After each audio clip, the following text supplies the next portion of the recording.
know, and we all have our 15 minutes of fame, and I'd like to take a couple of my 15 minutes to talk about the rights and the wrongs in the world of professional wrestling. And it is for the WWE Championship. This match is for the ECW World Heavyweight Championship. For the World Heavyweight Championship. The match and new NWA Heavyweight Champion. We appreciate you guys coming out and taking your time to support women's wrestling in America. This match is for the AWA World Heavyweight Wrestling Championship. Welcome back, ladies and gentlemen. Thank you for tuning in to this edition of the Rights and Wrongs of Pro Wrestling Podcast. This is a supersized doubleheader edition, as we're going to be covering both episode 310 and episode 311 back to back, because of going into the holidays and time has been limited. But that let that not get in the way of a good time, because, you know, we still have this review to do, so we can go through all the ups and the downs that was presented in WoW. And they have some of both ups and downs across 2 episodes and 2 hours of television that we're going to cover in this. So it is, as it is a supersized or a special episode, if you will, a doubleheader, as I called it, I will be foregoing the official news, views, and updates, and we'll just be going right into the review of the show. And then if things come up in my head as I'm talking about it, then of course we'll address that there. So that being said, let's get to it. This is the first half of the episode's review. This episode is episode 310. Which for them is season 3, episode 10. The title, An Even Fabber Four. The air date, November 16th. The chronological number, 114. They are still moving along. You know, I know I've said it. I think I'm pretty sure I brought it up when they hit 100. Because I do give WoW a lot of crap. Albeit crap that's deserved, but I give them a lot of crap. But I also have to give some credit where it's due. Look, they made it to 100 episodes. Now, I'm not going to take credit for the decisions for that, but I will just say I made that suggestion some years ago before they got back on Access TV, because of, like, this is a losing proposition. Stop taking these hiatuses. You're not a regular TV show. You're not Game of Thrones. You're not The Good Place. You're not The Sopranos, or, you know, or whatever TV show that you can think of. Fill in the blank here. You're not that. So seasons are a no-no in the wrestling business, or at least the televised wrestling business. One of the high selling points of it is that you do provide content all year round.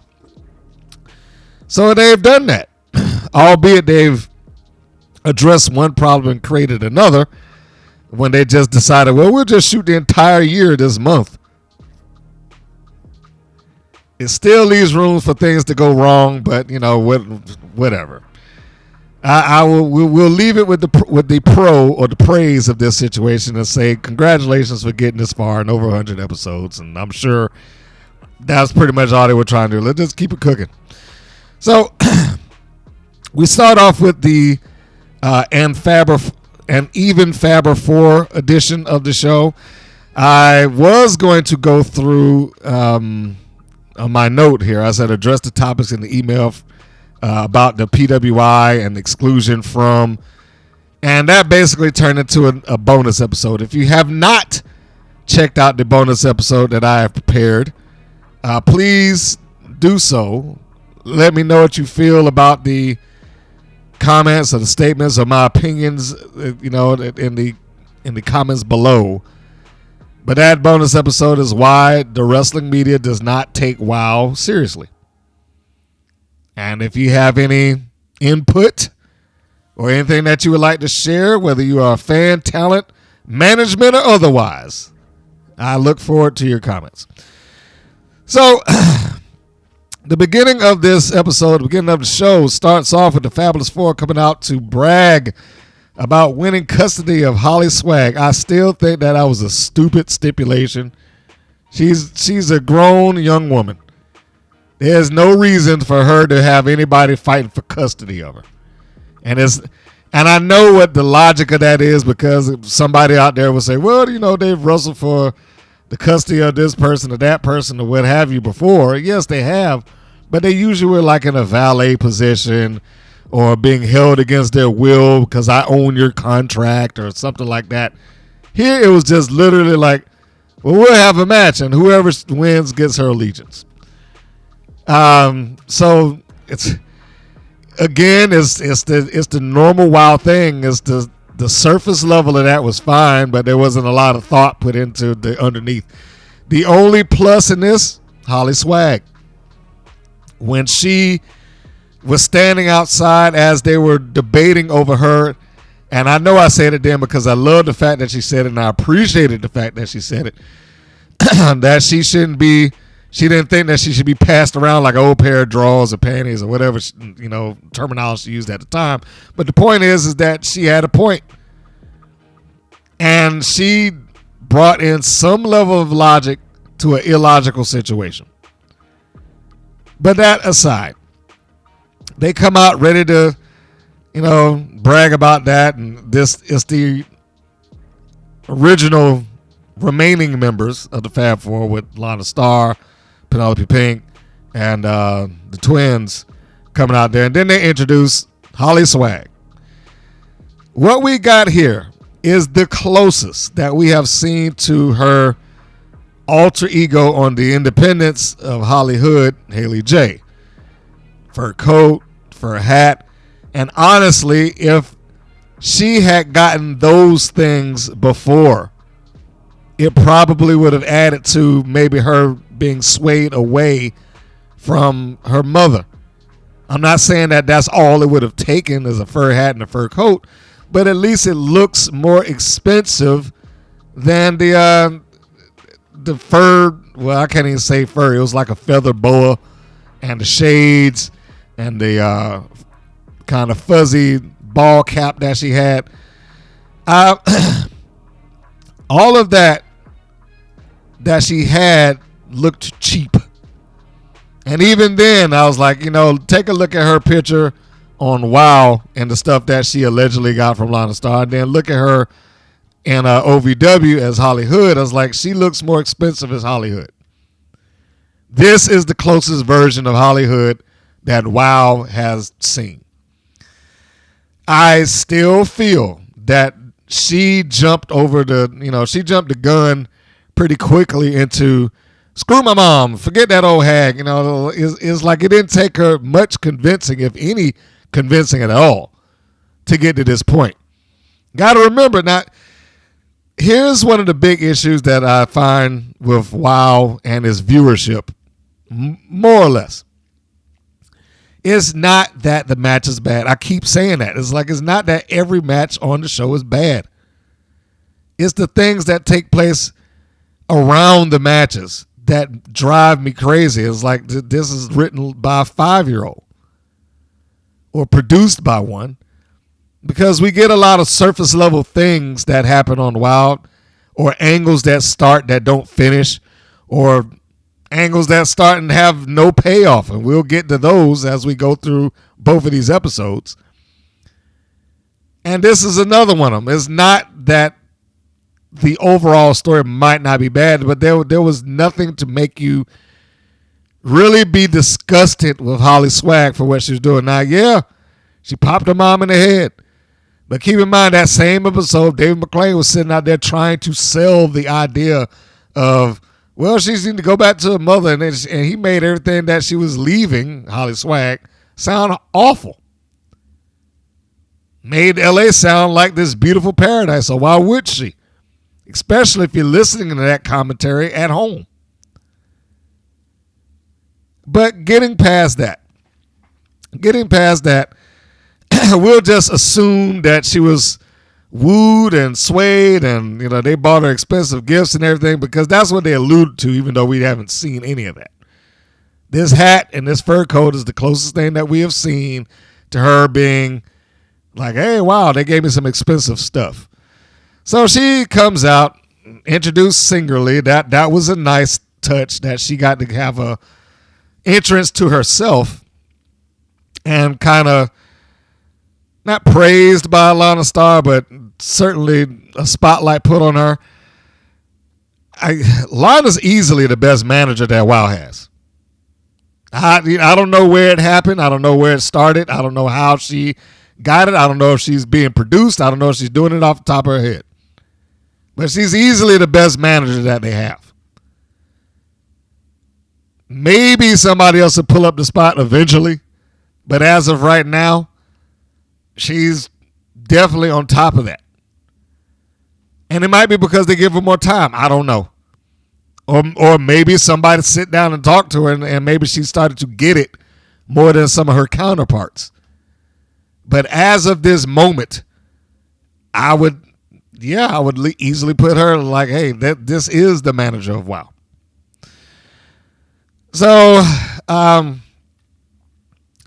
after introducing her, Holly comes out. She's got a new outfit. She got the fur coat. She got the fur hat. She cuts a little promo. She calls her mom an old hag. The transition to her being a heel is complete. She has gone over to the dark side. This transitions into a match with Swag versus Ashley Blaze. Now, for this first half of review, for this episode, the matches were fine, but the episode was it was hard for me. It was so much interference. So much of that. Too much of that. And I'm not saying it to say that, well, they're heels, they shouldn't do it. No, I'm just saying it was so much. It's like every match practically had something in it that was screwing around. And it was more than what was necessary. And I can never get past the idea that you have the owner practically sitting at ringside calling this nonsense and not overly being concerned. The more I look at him, the more I was like, he either has a fixation on the heels or he just doesn't care. And we will get to why I feel that way as we go forward. So, it's Ashley Blaze and it's HollySwag. Has Ashley Blaze spoken a word since she's been there? Has she got on the microphone and told people, hey, I'm happy to be here. I'm Ashley Blaze. This is, my new home and my goals are this, that, and the other, and blah, blah, blah. Has she said any of that? I don't think so. And the only thing that we get out of her is that, oh, well, she used to play volleyball and dance. Those are perfect combinations for her to be a wrestler, David. I said it then. I'm going to say it now. I don't see how either one of those, other than coordination and being able to memorize moves. And in that case, yeah, that's great. Doesn't necessarily do much for, keeping the integrity of, well, this is supposed to be real. In your universe, it's supposed to be real. So the fact that she can memorize choreography does not apply. In this context. In a real world context, absolutely. But in the context of Ashley Blaze, not the person that portrays her, but in the context of Ashley Blaze, her being able to dance should not be a applicable skill to her as a wrestler. Her playing volleyball is not an applicable skill to her this is not like back in the day when you had Mid-South wrestling and be like, hey, Dr. Death Steve Williams is a pro football player and he played collegiate, and he was a collegiate wrestler. Well, that right there at least implies toughness and a precursor to the professional wrestling that you're doing. Brock Lesnar, amateur wrestler, leaves that, goes to pro, leaves that, goes to UFC, comes back, goes to pro. Those tools and skills anybody can see. And it makes them that much bigger. It makes them that much more of a menace. What is talking about her playing volleyball do? And I'm not slighting volleyball, But it's not like they'd said, hey, she had years of contact sport, practice when she was in jiu-jitsu or MMA or this, that, and the other, something along those lines. It's volleyball. And again, before anybody gets all of I play volleyball. Look, I'm not saying volleyball doesn't require skill. I'm not saying it doesn't require conditioning or any other aspect to being an athlete. I just don't see how it's a big selling point here unless they've rephrased it. Like that she has immense athleticism across multiple sports, and volleyball just happened to be one of them. But, whatever. This moves on. We have all members of the Fabulous Four deciding to stay at ringside. And, of course, the referee doesn't do anything about that, and neither does David McLean. It's... Yeah, you have to have that sometimes, but my gosh, it is a foregone conclusion when you have 4 different people standing outside at ringside as your second that cheating is going to take place. It does not take a rocket scientist, get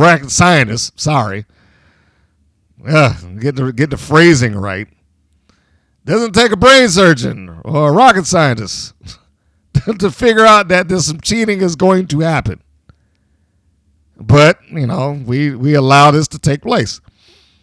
So, and Ashley, again, she is a lovely young lady, but she also, having not explained who she is, what her motivations are, how she's supposed to behave, act, or anything in between, she portrays very arrogantly. The way she comes out, the way she addresses the fans, it's like, you're supposed to cheer for me. And I'm sure that she is the babyface here because she did work babyface. But it still should have some kind of explanation to some degree. I doubt that we're going to get it, but we should have that. Meanwhile, David McLean was smiling ear to ear because Penelope Pink came over there to sit next to him and went to do the commentary. And I don't know at what point in WoW it just became this thing that as long as somebody out here is I'm part of the team, then I have to go and I have to sit at commentary. Like that seems to have become the deal. It's like, all right, well, the Fabulous Four is here, so here's Lana Starr. The Fabulous Four is here. Here's Penelope Pink. Like somebody has to sit next to David McLean regardless. The only time somebody sits next to Nigel if it's 2 of them. Got to sit next to David. So, anyhow. Penelope Pink, just adjusting around the match here. Penelope Pink, while this is going on, because I haven't gone to the review of the match, starts talking about she's the number 1 contender. Zayn acknowledges this and saying, well, yeah, you do have a point there because you have a win over Princess Aussie. I wrote, is this supposed to be out of sequence or what? Because that completely ignores the 2 matches that she had with Jessie Jones, the one that she won and the one that she lost. It's like that never happened. What was the point of those number 1 contenders matches if they were going to be consequence free? It is one of the things that I put down as a note of this is why the wrestling media doesn't take WoW seriously, because of things like that. Yeah, it was completely consequence free, and Jessie Jones acted like that's not even on her mind anymore. She's moved on without having a shot. She's just like, all right, well, whatever. Didn't bring it up when 2 or 3 weeks ago it was like, I deserve a shot. I've been here. I've been undefeated. My record's better than everybody else. Why don't I get a shot, David? Give me a shot. And she won the number 1 contendership, and then that was it. Done. Not mentioned again. Anyhow, the first thing that you will notice when the match starts, now we got to go backwards a little bit and forget about the commentary, is that Swag her look is more refined. with her new outfit. Her demeanor works better too. She seems to work better as a heel, in my opinion. Because I did see her as Hollywood, and she was heel at that point. I saw her as part of the Fabulous Free Babes, when she was in the managerial role, and she was great in that, in the NWA tag team tournament deal. The match she had with her mother, she's had a couple of those across multiple promotions, and I'm sorry to disappoint some people out there, but yes, they have had several matches across several promotions. You're probably likely to get another one. Now, I don't know. They might do something stupid and be like, ha-ha, we fooled you. I was never part of this team at all. I just wanted to get y'all to put the titles up or whatever. So anyhow, she looks the part of the heel. Facial expressions have changed. Her style has changed. That's one of those things that I don't know if they would get inside of WOW psychology. The girls that came from wrestling, absolutely. I think they would know to tweak little things like that. I don't know if the rest of them would. And part of that was the lockup, which there wasn't an official lockup because she being HollySwag kind of baits Ashley Blaze into a kick in the guts.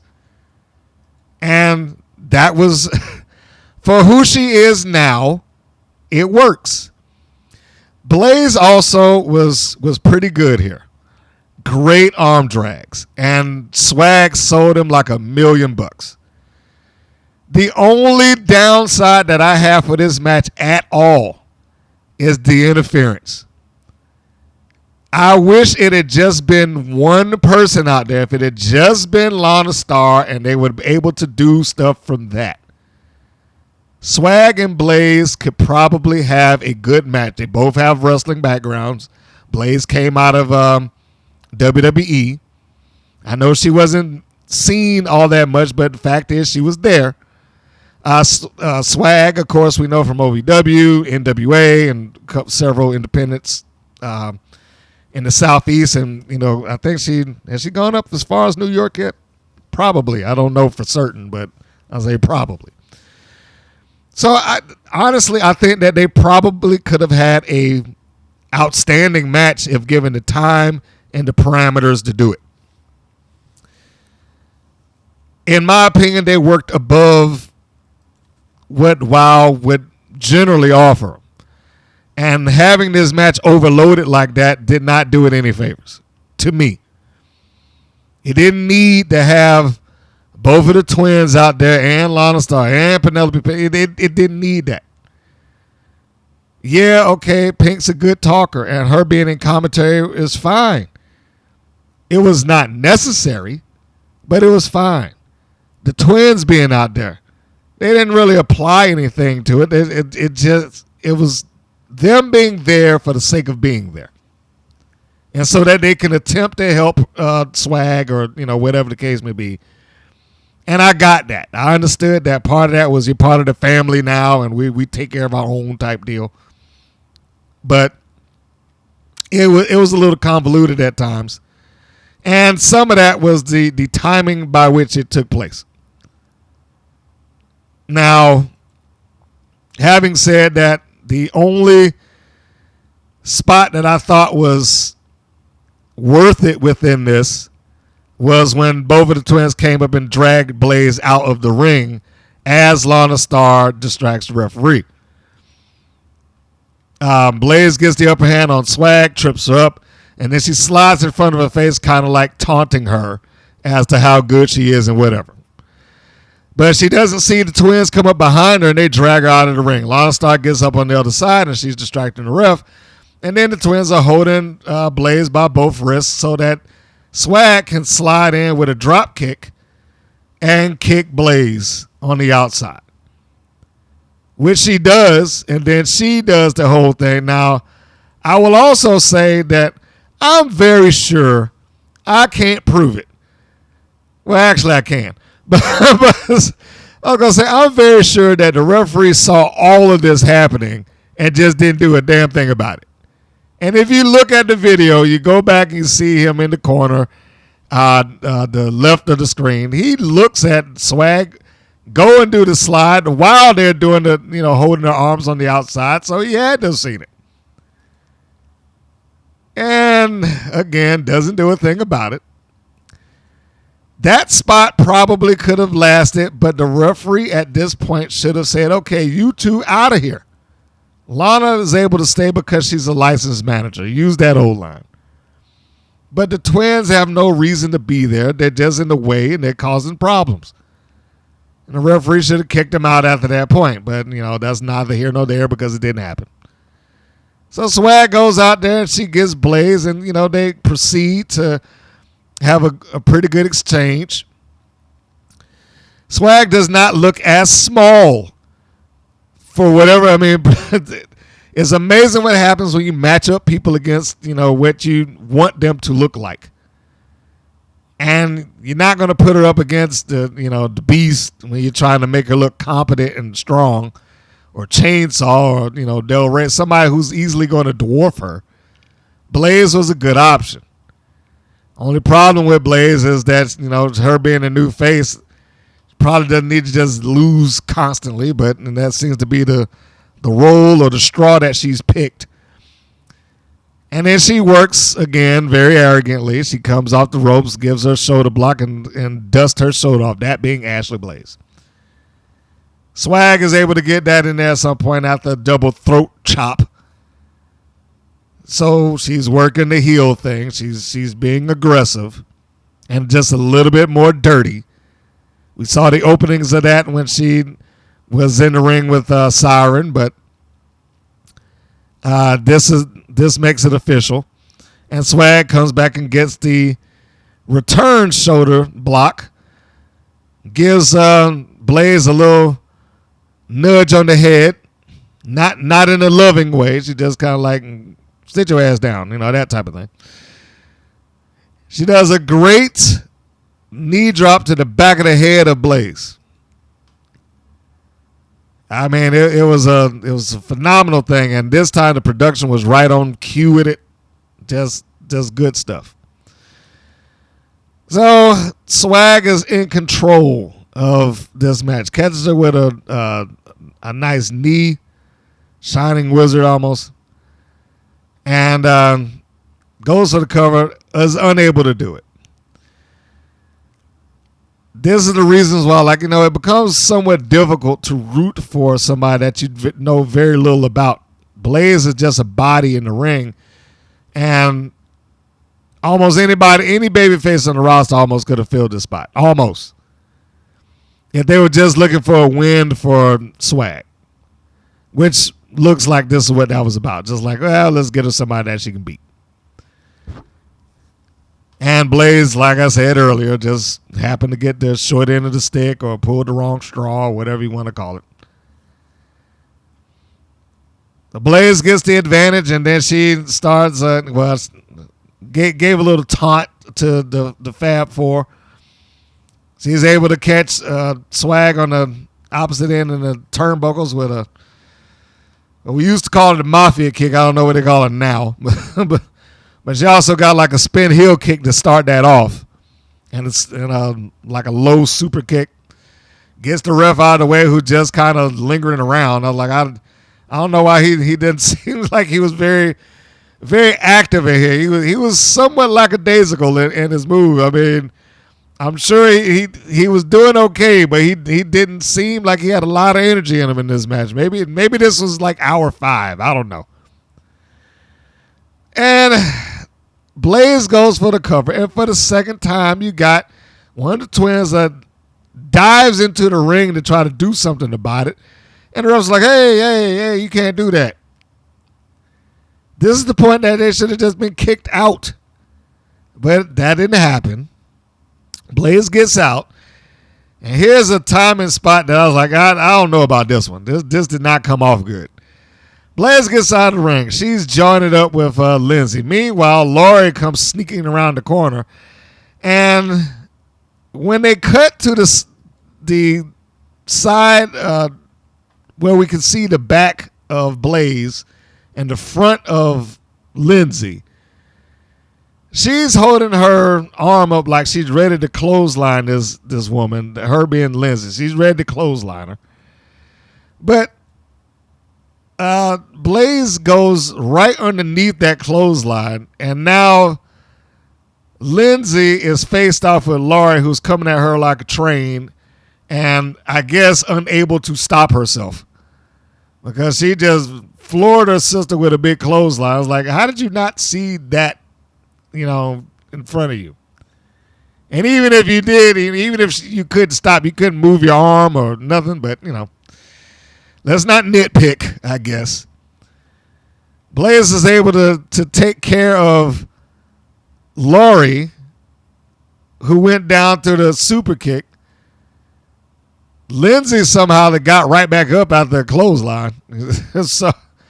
So she didn't do anything else about it other than check on the sister like, oh my God, she kicked you, And as that happens, then it's Lana Star that gets up on the apron. Now, keep in mind, again, the referee is right there. It's not like anything is stopping him from seeing any of this. He's watching it. He's looking right at it. He's looking at Lindsay getting to the ring. He's looking at her getting in the way of Ashley Blaze. He's looking at the attempt of a clothesline, the mess up of a clothesline, the super kick. He's seeing all of that. And even if you were going to try to justify it, the commentators didn't do much to justify why they were allowed to stay anyway. Well, at some point, because I forgot to mention earlier in the match, before the match started officially, Lana Star had we'll just call it a slapjack in her boot. So at some point during this distraction, that had to been handed over to HollySwag. We didn't see that on camera, but, it happened. So then Lana Star jumps up on the apron, and now the referee's like, hey, you got to get down.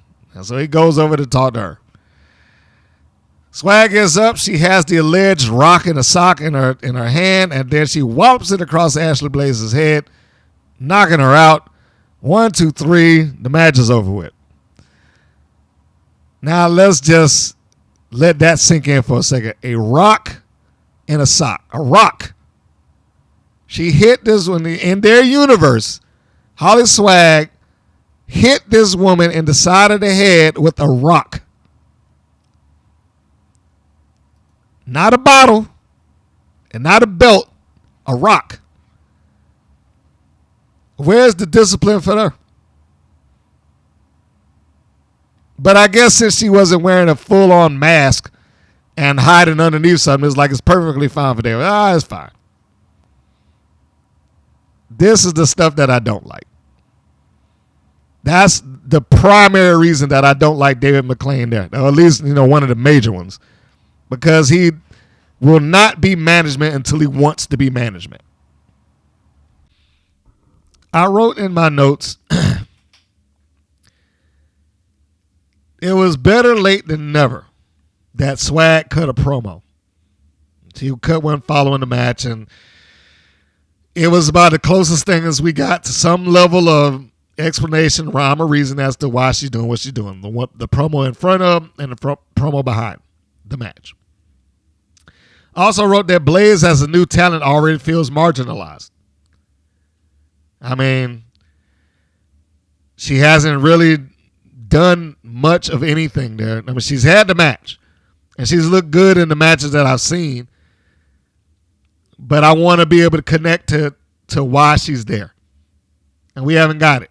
But we don't get that out of many people. Next segment, Siren promos on Aussie and references their past together. This is for long-term viewers because there's no way that anybody that's watching this now or just started to watch it would know anything that she's talking about. Generally speaking, and the execution of it was fine. Generally speaking, Siren's promos are always good. They might, you might have moments where they may go off the beaten path, but she knows how to rope that back around, and she performs them well. She always has. But like I said, this references things that anybody that started watching WoW within the last 3 years, and let's call a spade, and that they probably are not digging through hours of footage to try to find what they're talking about. The viewers, that is. They're probably not going to go through all of that. That should have been left up to the management. But that didn't happen. They never addressed anything like that. And part of the reason why they probably never addressed it and never should address it because it was another one of those stories that had no end. Some people out there that are WoW fans kill me with this. Well, they're doing a great job of storytelling now. When? When have they ever done a great job of storytelling? I cannot think of a single one that has ever concluded. And if they did get anywhere close to a conclusion, there's so many holes in it that is like, what was the point of this? And this was one of them. The thing that she referenced here. For those who don't know, I'll do a brief recap. This is where Princess Aussie was, we'll say, captured by, did they even have a real name? We'll just call them Evil Inc. So Evil Inc., Siren, and was Chainsaw in there at the time? I can't. Holidead was still there. I cannot remember if Chainsaw was in it or not. I don't think so. But for the sake of this, we'll say that she wasn't. They capture her, and then when Aussie comes back, she's like under their control. It wasn't really explained how or why. Did they give her some voodoo soup, cast a spell on her, hypnotize her? I don't know. They never explained it. She just was under their control. Seemingly, Aussie had no friends because no one came to help her or try to break her free of it. She was just part of the heel group all of a sudden. And when they went off the air and that storyline was lost in limbo like a lot of them were, when they came back, she just was normal. And they never explained it. No, I tell a lie. That's not true. Dave McClain explained it because he explains everything for everybody. He came up with some half-baked solution as well. She was able to get free and blah, blah, blah, blah, blah. And it was about her sticks, but she realized the power was in her all along and et cetera, and yada, yada, yada. So another story that they had that had no visible conclusion to it, just something that Dave McClain had to explain for people. So I really do not understand the concept that some folk out there was like, well, they're doing great with these stories. They do awful with these stories. And I want to root for WoW. I do. But they make it so hard. They make it so very hard for me. If you're one of the people out there that have enjoyed the show and enjoyed them and what they produce, good. And I hope you continue to support them. But I really have a hard time with them and how these stories or angles or whatever are laid out because they have so many holes in it. Things that are never resolved or referenced or go anywhere or any sort of payoff whatsoever.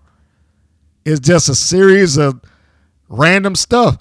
And the thing that gives me more than anything else, and then I'll move on, if this was any other wrestling promotion, they'd have been called out on it by now. I mean, think about it.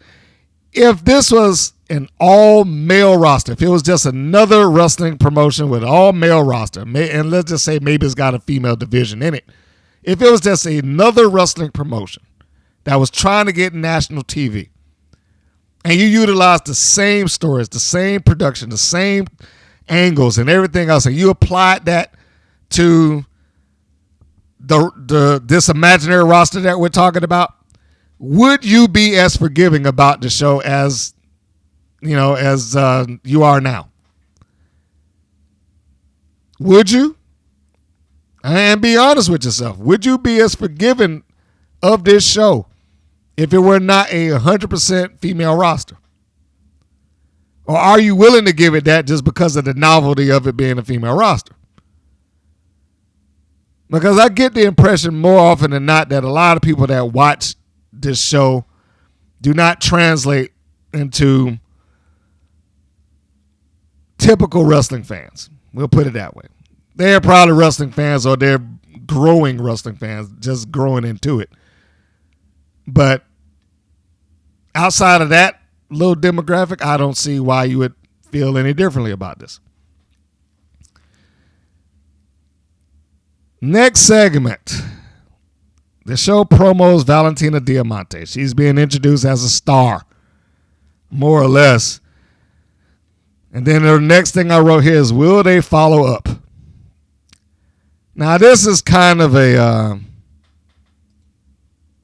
they did good, did bad at the same time thing. So I can't fully say that they just screwed the pooch on her. But there is things that I didn't necessarily care for, and I'll get to that. So this next segment, following the promo for Diamante, is the one-on-one match with Coach Campanelli taking on Diamante in her debut match. And so, for the most part, we know that she's going to lose because it's her debut match. And anybody that enters in the Wild for the first time has to lose, except for Xena Phoenix. She and Robbie Rocket are the exceptions to the rule over 3 years. Rocket not being there anymore. Phoenix we'll have to wait and see. Diamante, for the sake of this match, looked good. Campanelli looked good. They still came out there with the vanity belts, and I will maintain until they do something else, and they being WoW itself, until they do something else to make me feel that these belts were worthwhile. That's all they're ever going to be to me. It's just vanity belts. Belts that we went out and had made because somebody complained enough so they got some. We need belts too. All right. Just from the same guy that I don't want any other belts because it diminishes the value of the original belts. That was David McClain in one of those press conferences, by the way. That's why he said that he didn't want a secondary singles title. Because it would diminish the Wild Worlds title, having another belt there.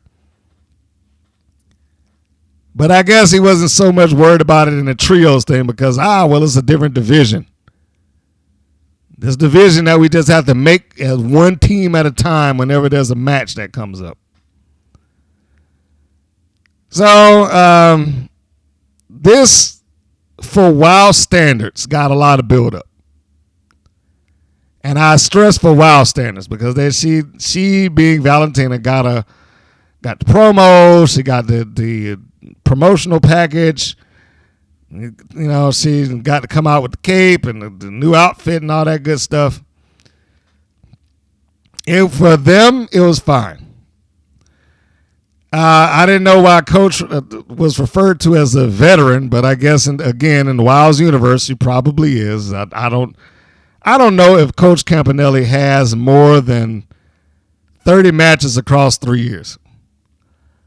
But I will say this for her.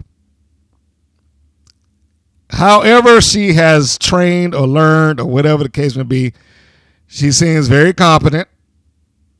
She seems very comfortable in what she's doing and how she does it.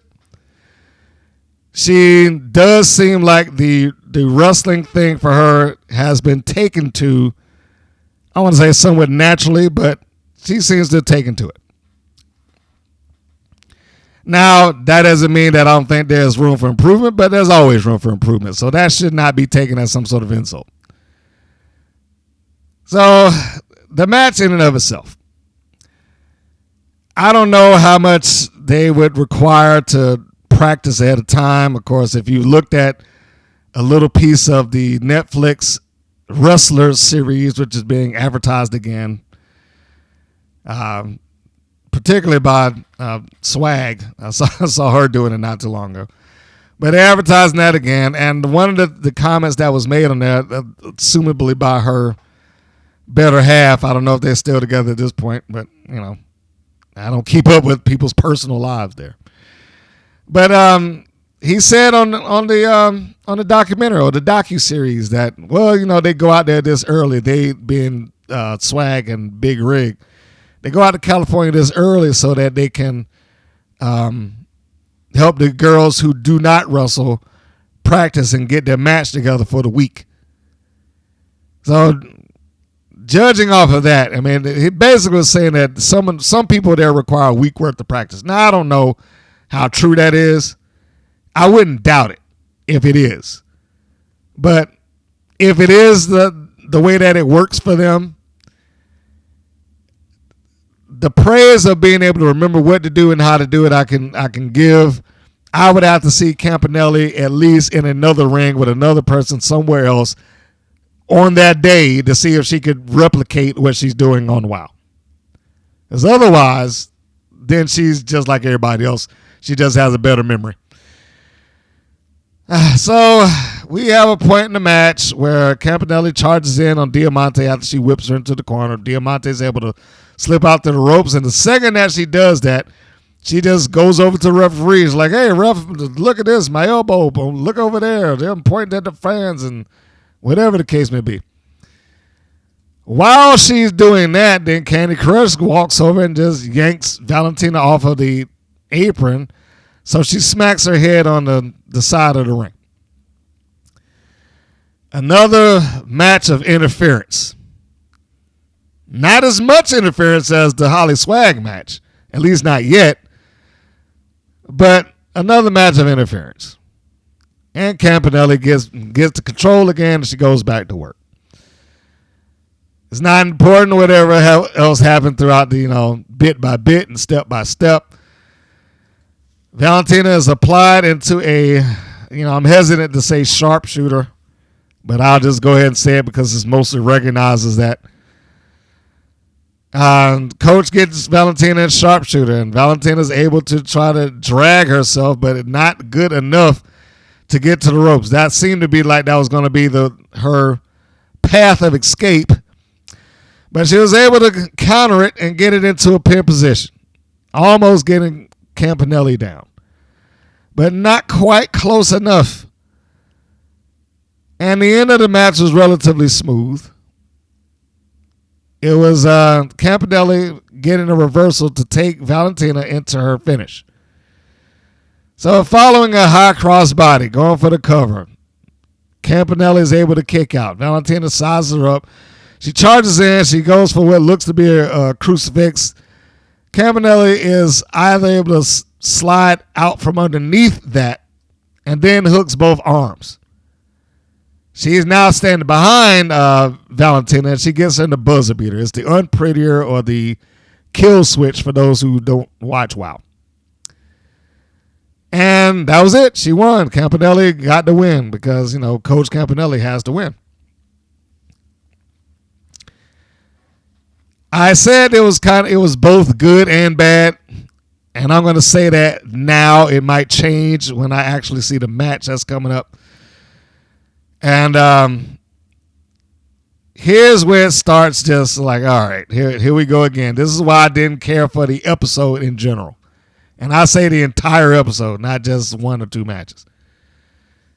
So after she gets the win, here comes Top Tier. And then just again at random, because they just feel like doing it, they just start attacking Valentina Diamante. I get that they're a heel faction. I get that heels will do things like that from time to time. But as stated earlier, it is too much in this episode. It already had a gang of interference in the Ashley Blaze swag match. It didn't have as much interference here, but then there's the aftermath where they're coming in here and attacking her. The only good in here was that it seemingly leads to a possible feud. Definitely leads to a match. Because after they do this, then the Dojo Defenders come down and run Top Tier off, or at least to ringside. They don't leave. And they cut a promo like, we're tired of this. We're tired of seeing this happen. We're tired of the bullying and blah, blah, blah. It's always bullying. That's like the centerpiece story for WoW. It's always about bullying. So they do that. And they being the dojo defenders, after they cut their promos, Tara Strike and Kara Kick or whatever, I can't remember her last name right now. They basically challenge her for the titles right there on the spot. Like, all right, well, if you're that good, then you should come back and you should defend the titles against us. And without any hesitation, Coach's like, yeah, all right, well, you got it. So they defend. They're going to defend. Dave McClain, of course, is up on his feet in the commentating booth because he can't contain himself. You're going to what? You're going to wrestle for the titles? All right. I was like, now this is where it starts getting bad because why talking over everybody like he always does. And then they do that. The match is set. He gets on the microphone. Well, then not gets on the microphone. He's already on the microphone. So he's already on the microphone after this challenge is laid out, and he excitedly expresses it to the audience as he's standing there in the background. And then once they say yes, like, Valentina Diamante, you just accepted the match. You got something to say. And, she gets on the mic and cuts maybe the most pointless promo I've heard in forever. Now, I love Mexico as much as the next guy. It was a fun place to visit. And there's certainly no issues with being proud of where you're from. But nothing that she said had anything relative to the match or the situation. It was just, what do you have to say? Viva la Mexico. And you ain't seen nothing yet, David. It's like none of that had anything to do with anything. None of that had anything to do with the situation that was in front of her.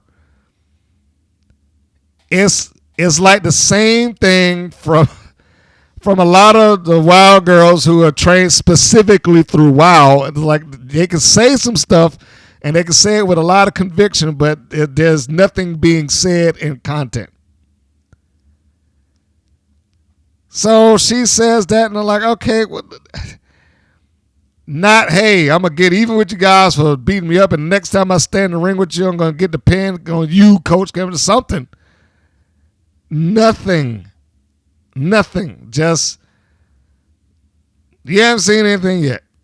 And her shout out to Mexico. That was it. If you are incapable of cutting a promo of any sort of connective tissue to the issue at hand, you probably shouldn't be cutting a promo. Neither should they have allowed her on TV if she couldn't do that. Or give her somebody as a mouthpiece, but he specifically asked her to say something. And I know that the average person out there probably did not give a crap what she said. They just cheered just because they cheered. And it's not like she said anything that heinous or wrong, but you're trying to make a star now. Or at least I think you are. You're trying to make a star to some degree. She needs more to say than that. And this is a prime example. If you're going out the ringside, and this is not my advice, I'm just relaying it. Now, this is from a wrestler that was far smarter than me. Going out the ringside, have something to say. That's it. Like, that was about as simple as he put it. You should always have something to say. If you don't have that, then you probably don't need to be on the microphone. So there we have that. It was a short but pointless promo from Diamante afterwards. Next segment, Chainsaw and Angelica go to ringside, and Dante's yelling about Chainsaw not focusing. And, you've been distracted lately and all that stuff. And I stopped. I said, whoa, wait a minute. When did any of this ever happen? When have we, as the viewer, seen any of that happen?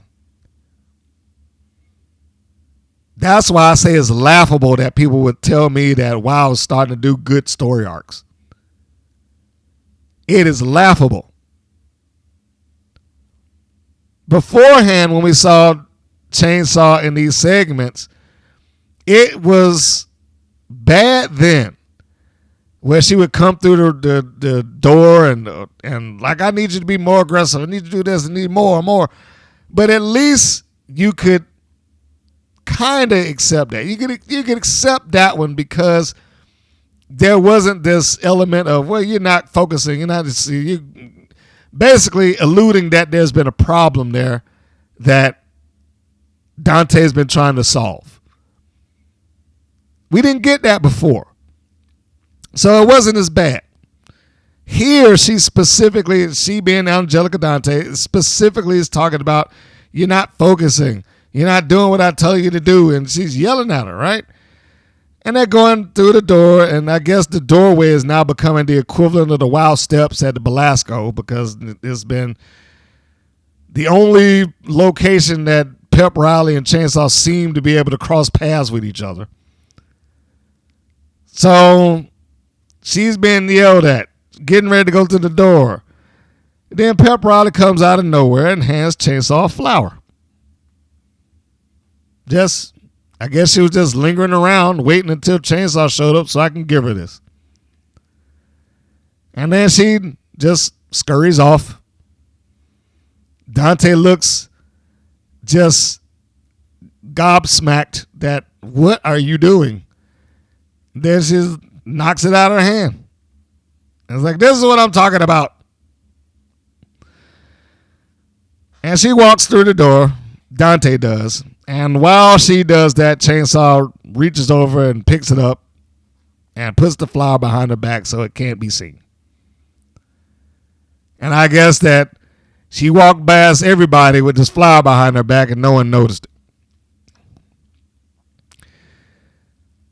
The note that I had was, we have not seen what Dante is mad about.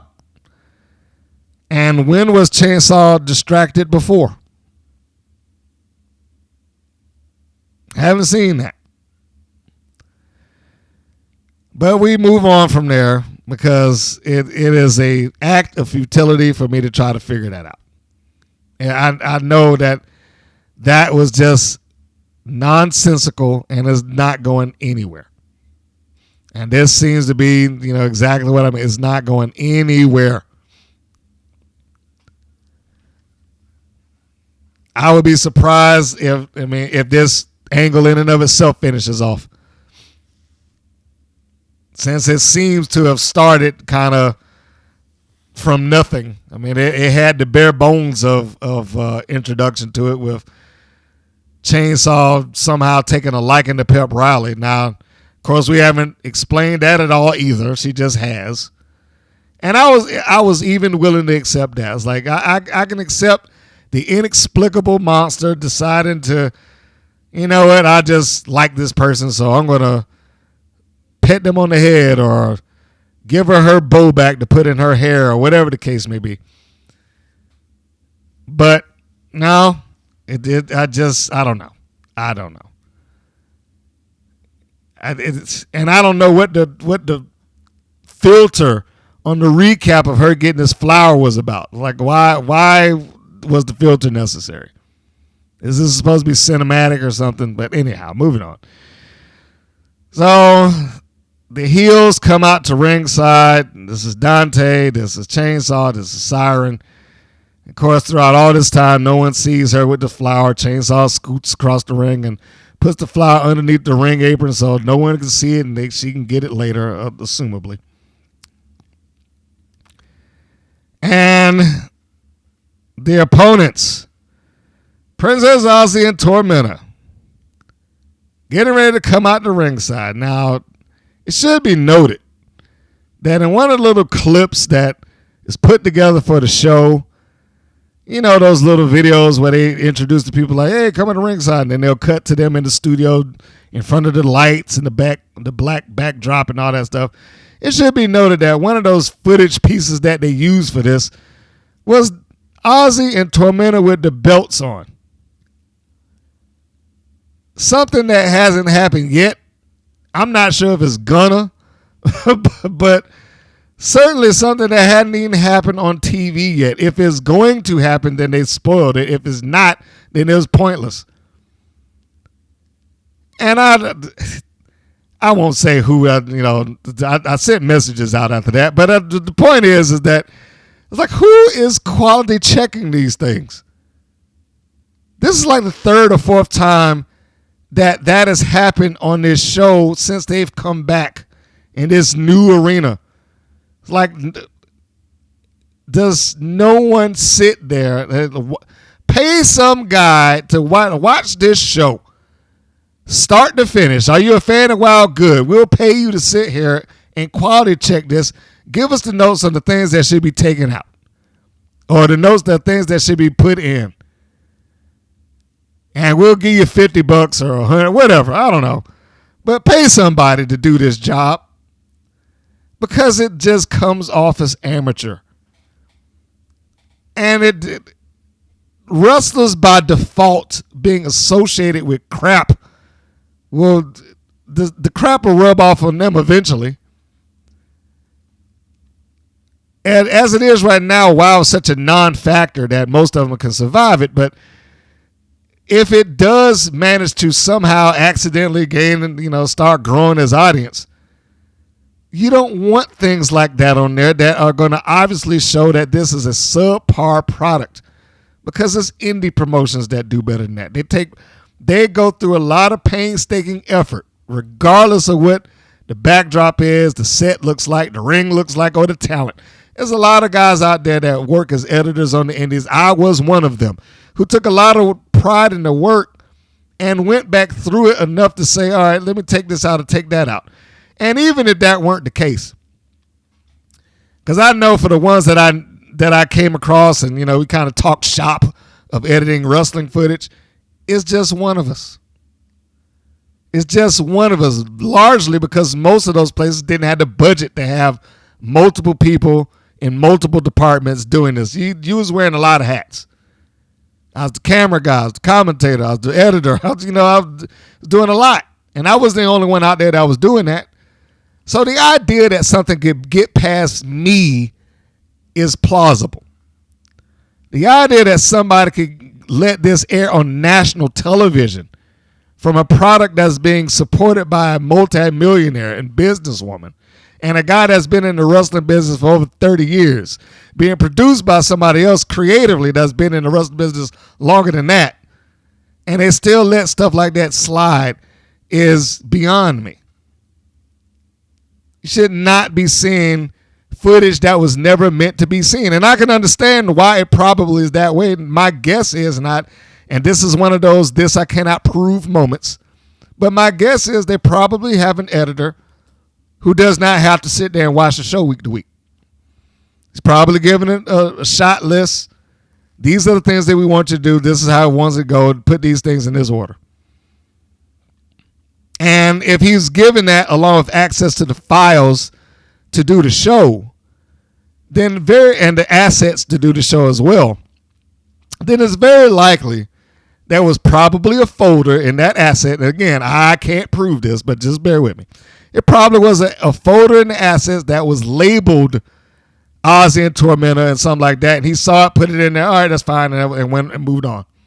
The fact that they had belts on meant nothing, especially if he's not up on the product, which is why if you're editing for any television show or series, wrestling included, you have to be aware of the product, because otherwise things like that will happen where it's like completely out of, hey, I thought they didn't win the belts or they haven't won them yet.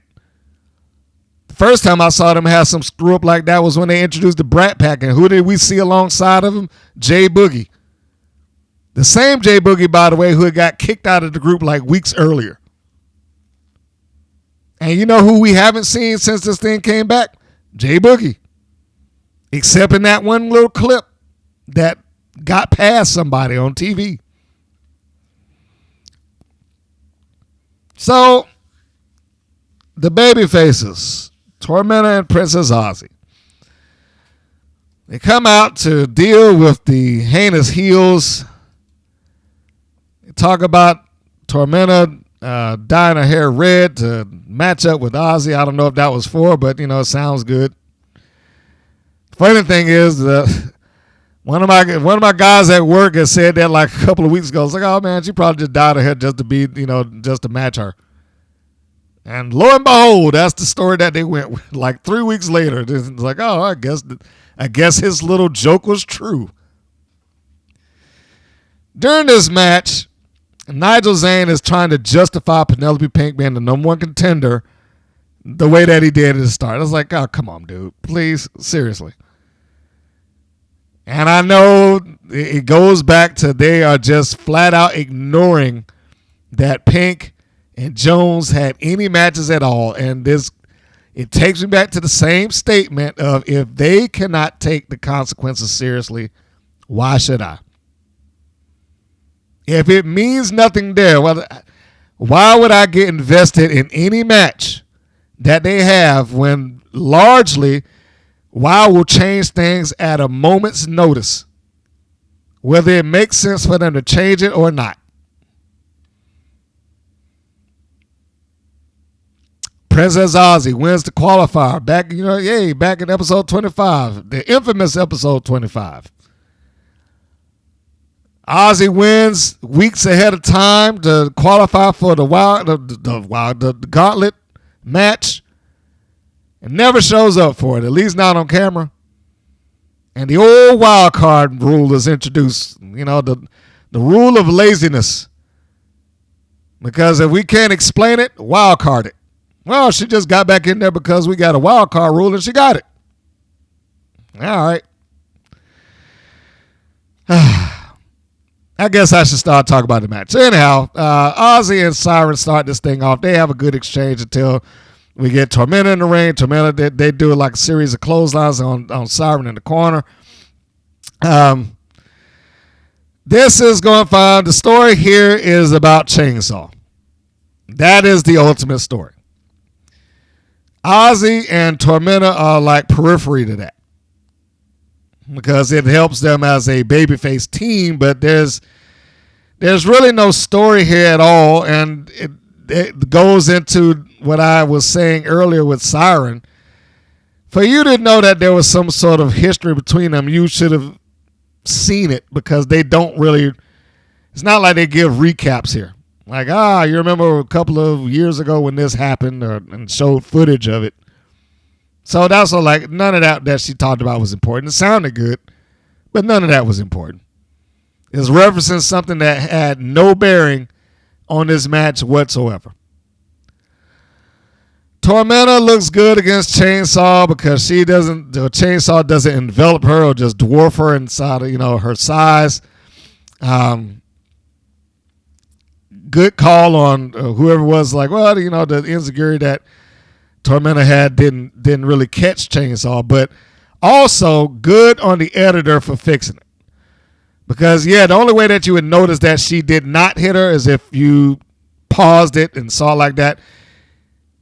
The editor cut it right on the action. Good job. So Chainsaw, we'll just go with the idea that Tormenta kicked her. Because, like I said, I think the editor did a good job there. So Aussie's back in the ring, and they're about to go for the tandem move. And if there's anything that I would point out as, this probably was a little bit of a problem for me, is the tandem move between Tormenta and Aussie. I'm not a big fan of that. They both do well together. I just wish it was a different move from that thing, because it forces, and I'm pretty sure I said this the last time I saw it, because the same thing pretty much happens. Like, it forces one or two parties to have to wait. And it's hard to get the timing of that down to where it looks really smooth. The tandem move that I'm talking about is like when both the babyfaces shoot the heel off. The babyfaces being Aussie and Tormenta here. Both of them shoot the heel off. The heel is somehow able to reverse it on one and not the other. In this case, that would be Aussie. She goes into the ropes. She ducks underneath the clothesline, and Chainsaw, for whatever reason, decides to stand there and yell at the hard cam because she missed. So she stands there. She's like, rah, and then she turns around into Aussie being assisted into a code breaker or a lung blower, whichever one you prefer. And then it's the low crossbody on the mat. She goes for the cover. Chainsaw's able to get out of it. Aussie's doing the old fight from underneath deal. She's trying to take on Chainsaws, firing forearms and body shots, and this, that, and the other. Chainsaw's able to shove her off. She's doing well until Siren hits Aussie from behind. That hurts Aussie, but it does not break her. She goes after Siren, which she should, and then Siren is able to get the advantage. She drops her, and then Chainsaw is able to finish it up. Brief pause just on that little thing because it's a small thing, but it's a thing that needs to be brought up because I'm going to bring it up later in an entirely different match. Princess Aussie, in this scene, being the babyface, Siren being the heel, Aussie does not attack Siren until she's attacked first. Once that happens, then she turns around, lunges for her, tries to get her. Siren's prepared for it and drapes her throat across the top rope. It isn't just I'm in the corner, so therefore I attack. It's this person does attack me. I'm mad at her. I got to do something about it.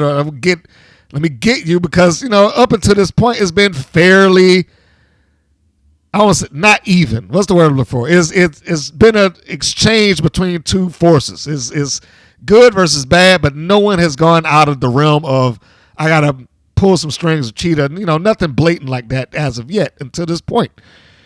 So she had a reason. They gave her a reason to do what she was doing. Now, I bring that up because the next episode is a situation very similar, but it was portrayed differently. It was a case of, let me just attack. But, I will get to that when we get to that match. I just felt like I needed to point out the small thing there because it's a small thing, but it's a thing that helps maintain the integrity / psychology of who they are and what they're doing and why they're doing it.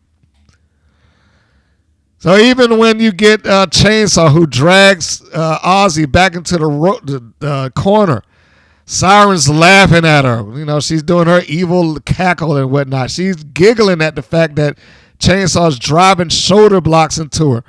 She's grabbing the hair when Chainsaw distracts the referee. Chainsaw goes over to talk to Tormenta. And the ref goes, hey, look, concentrate on what you're doing. And I could buy all of that. Meanwhile, like I said, Siren is grabbing the hair. She's taking cheap shots. She's doing what a heel would do. Aussie's draped across the ropes, and even though she ain't got no sting on the punch, she at least tries to fight back. A couple of shots across the belly of Chainsaw, which don't do anything. Chainsaw gives her a clubbing blow and puts her down. Little things, man, little things. And I said this about Chainsaw, and I will maintain. She probably, and I'm sure she's improving as she's doing this, but she does enjoy the benefit of being the monster in this equation. And as such, she doesn't have to be smooth like a Tormenta, like a Princess Aussie, like a Siren, like Ashley Blaze or HollySwag. She doesn't have to be as smooth as them. I mean, she needs to be competent and she needs to have the timing and she needs to be able to do, all the things that are necessary to relate what's going on in the match. She just doesn't have to be some sort of technician, and that works for her.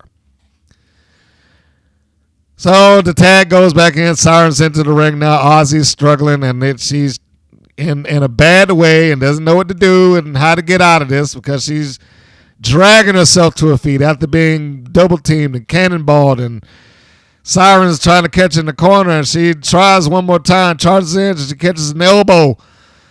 Aussie is able to do like a little barrel roll to get out of the corner and catches Siren with a reverse kick, then pops her with a DDT. And it was an excellent DDT.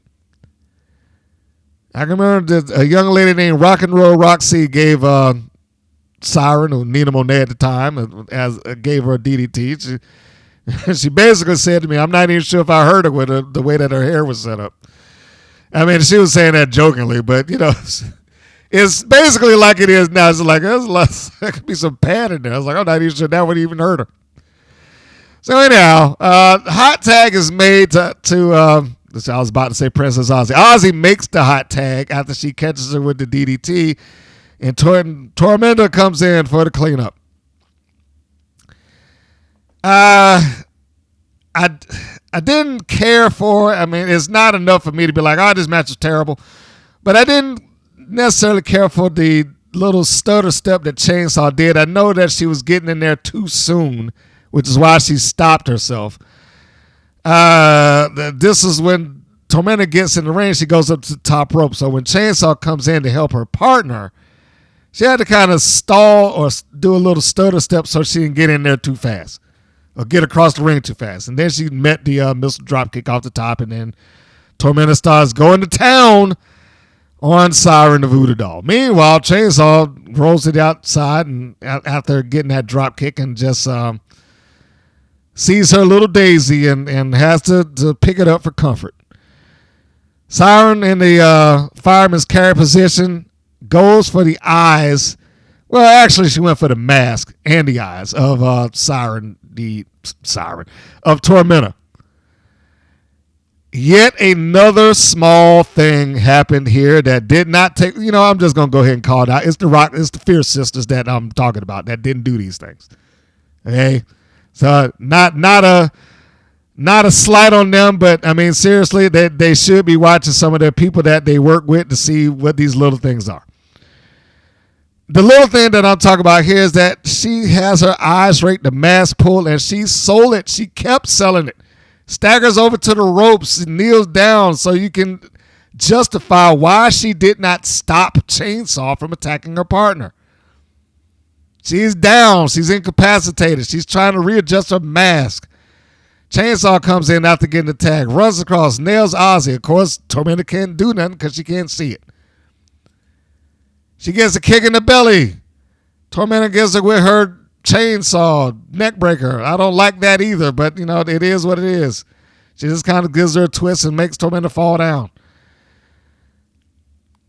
Dante sees the flower and she decides that now is a perfect time for me to rip this thing apart. So she starts yanking the petals off of the flower because she's mad that Chainsaw apparently is being distracted. Even though this is the first time that we've noticed any sort of actual distraction. And at the same time when that's happening, Siren is like in the middle of this. She's looking like, hey, what are you doing? She almost looks like she's begging for her, like, why are you doing this now? The concern and look on Siren's face, priceless. Chainsaw is losing her mind. She's like, well, yeah, yelling and screaming and whatnot, seeing her Daisy be torn up. I was like, no! I understand, and I am fully in the belief that you can get little items and objects and things like that over if provided that they are proven to be important to you. So I didn't have a problem with the flower being the catalyst of what Chainsaw was doing. It can't be a suggestion now because they're done. The only thing I wish they could have done differently, that's how I'll phrase it that way. The only thing I wish they could have did differently here was if she had it for a while so that the audience could really understand what it meant. It just got introduced and it just got ripped up. And, maybe they'll come back to it. I don't know. But it would have been an easier thing and an easier thing for the audience, both in the building and watching at home later on, to digest if we knew this was a thing and it had been established as that for some time. As it was, this was rushed. The performances of all individuals exceeded the circumstances that they're in. And that's the best praise I can give them for this angle.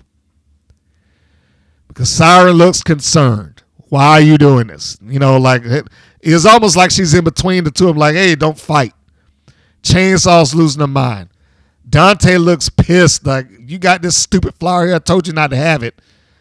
And meanwhile, Tormenta's on the ground, and Dante gives the order, like, go back in there. Points her back to her opponent. Soon as Chainsaw's over there, Tormenta rolls her up, and then that's it. Chainsaw is pinned. And Dante really rips into the flower. Now she's pissed off. And she's like, this is what I'm talking about. Chainsaw, meanwhile, is on the ground struggling to pick up the pedals. It's probably the best angle that WoW is doing at this point. And even it is lacking. But when I think about the stuff that's going on between, you know, the two, their angle is less egregious than the big rig HollySwag thing, because that one's gone on for so long.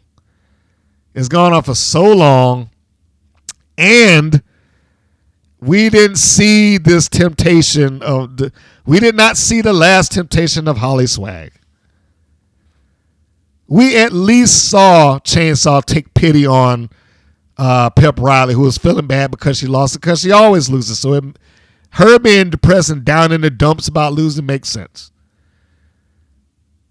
We don't know why she took pity on her to do that, but you know she did. And we'll accept it for that, I guess, because we got no choice.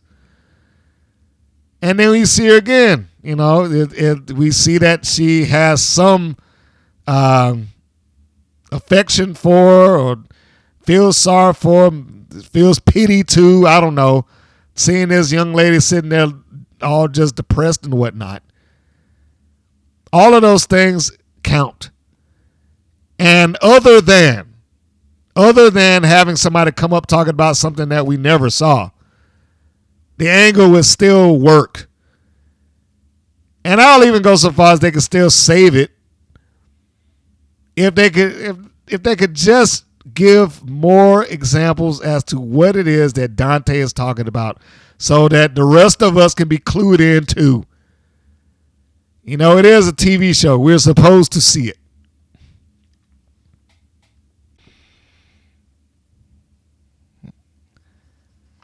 So anyhow, going into the next angle. It was a recap of the Beast and the attack that happened on her. They talk about who attacked, but they don't address the third person. So when I say they talk about who attacked, they talk about the disciplinarian and Vicky Lynn McCoy being fired. What happened to the third person? Why is that not an issue? For what reason was it perfectly fine to be like, okay, I'm going to fire Vicky Lynn, who acted on her own apparently, and without the orders of Lana Starr. I'm going to fire the disciplinarian who acted on her own apparently and without the orders of Samantha Smart. And these two people who have nothing to do with each other, never crossed paths, never communicated on TV, never had a segment together, decided to unify and attack this person with a third person who apparently has just gotten off scot-free and still lingering around the locker room somewhere, that no one has called out as the, hey, where's this last person that attacked us that might attack us with a bottle in the head at any given time? You see what I'm saying? Stuff that just unresolved. Why it is allowed, I'll never know. Other than the fact that what I said was probably true. Jeannie Buss does not watch this show week to week and has no idea what's on it. And she, as long as she sees some wrestling back and forth, like, oh, that's great, you're fine. That's it. There's nothing else there. I cannot imagine that any grown person could look at that and be like, well, that's perfectly fine. Who needs to know the third person? That's not important. Next angle is probably, and I like the people involved in this, but it's probably just as ridiculous.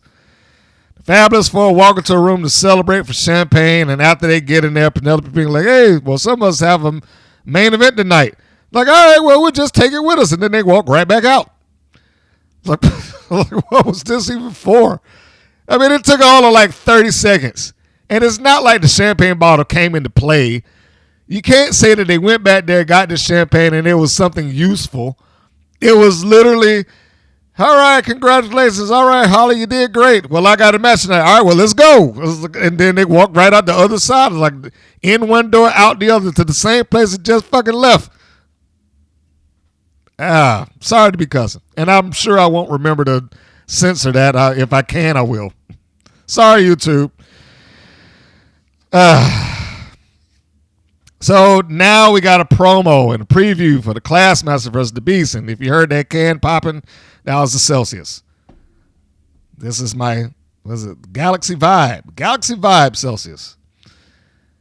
Helps keep me going after I get off of work and do these things, you know. And I don't even get no money for it. Imagine that. Free plug for them. So, all right. The promo of the Classmaster versus Beast is like, next week, fans, you don't want to miss it. The clash of whatever.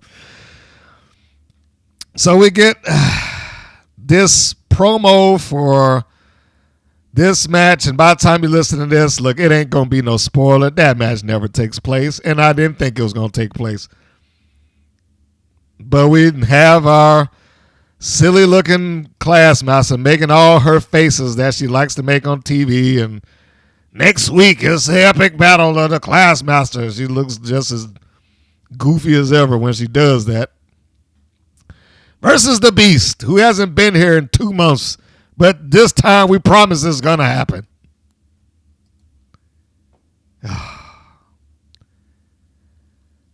That's what makes a lot of this awful. The constant false advertising that they do. I mean, if you tuned in, first off, several weeks ago thinking that, man, I really hope Jessie Jones gets that title shot. She earned it. And then it never happens. What are you supposed to do? This is the stuff that I'm like, do you not think that any of these things or the lack of continuity doesn't run anybody off? I really would like to know is that, do you not think that any person out there just looks at this and be like, yeah, okay, well, whatever. Somebody out there in the world is like, hey, well, no, wait a minute. I thought so-and-so was supposed to get this title shot. Why are they getting it? Why hasn't the Beast been there? Why hasn't she sent something in? Why hasn't anything been said about it? Is she supposed to be stripped of the title? Where is the title? Now I get some of those questions from people that I work with because, like I said, there's varying degrees of wrestling watchers that's in that control room. You get some that looked at wrestling several years ago, don't remember much about it, but they watched it when they were in high school or whatever the case may be. You might get some who are big fans. They're rare, but you get some in there, one or two. And then you get, more often than not, you get people who are not familiar with it whatsoever, novices, people who have a lot of questions. All right? And as such, some of those questions fall on me because they see me taking those. In fact, I'm a large part of the reason why some of them in there watch it at all. Because it usually starts in the same pattern. They'll see wrestling on TV. Their initial reaction to anything that they see on WOW is mockery. It's the first reaction by and large. Man, what is this? And then you get the inevitable comparison to WWE. Yeah, they can't do anything like WWE does. I'm not saying it's fair, but it's happened on multiple occasions at this point. So I'm basing it on that. And I can't imagine that people across the country probably aren't any different. They'll go through those things. But the tide will turn once they see me doing this I'll sit there and I'll watch it and I'll take the notes and this, that, and the other. And like, what you doing? And then we go through the explanation, and once somebody points him out to, no, he's got this channel and this, that, and the other, and he used to do this and blah, blah, blah, blah, blah. Well, then the tone changes. Then it turns into they'll watch it And then the questions will start rolling in. And that's when we start getting, well, how much sense did this make for the average person if they have to ask me this? Why aren't they getting a title shot? I don't know. Because she got conked in the head 3 months ago and she decided not to come back. More importantly than that, the management allows her to do it. So we have that. Never mind the fact that he had what are we on the 4 or 5 number 1 contenders matches, and then they announced a road to the title or whatever. It's very convenient that came around the time just before the Beast does what she does, and we'll get to that. So the next segment is Penelope Pink with the Fab Four, who just walked into their locker room and walked right back out of it, against Santana Garrett. Now, having one match with the exact same individuals in it, cheat and interfere back and forth across that thing in the start of the same episode and then ending it the same way without anybody addressing it whatsoever or saying, hey, look, y'all did too much of this, you out of here. None of that. None of that. I'm sure it was more like, well, I know they cheated the first time, but she gave me her word she won't do it again, so it's fine. I'm sure it was something along those lines in Wow's logic. So Penelope Pink comes out to ringside to, well, I was about to say challenge for the title, but there ain't no title to challenge for. She just comes out to have a match, I guess. Zayn, as this is happening, talks up the return of the Beast. Keep in mind, Fab Four coming out the ringside. Now, they have glasses of champagne, and they got the bottle, but it doesn't come into play at all. All they do is pretty much go over to Dave McClain like, hey, here's a drink. Now, why they decided to give him that, I don't know. Why would they decide to give him champagne while he's there? I don't know. What are you doing? You're trying to influence me? God. Did they even give a glass to Nigel? Lindsay probably did, but anyway, that's beside the point. So, yeah, they give McClain some of the champagne. There was no point behind it. Didn't do anything later on other than him getting the chance to say, oh, you're trying to influence me. Champagne and a fabulous Lana Star, and et cetera, et cetera.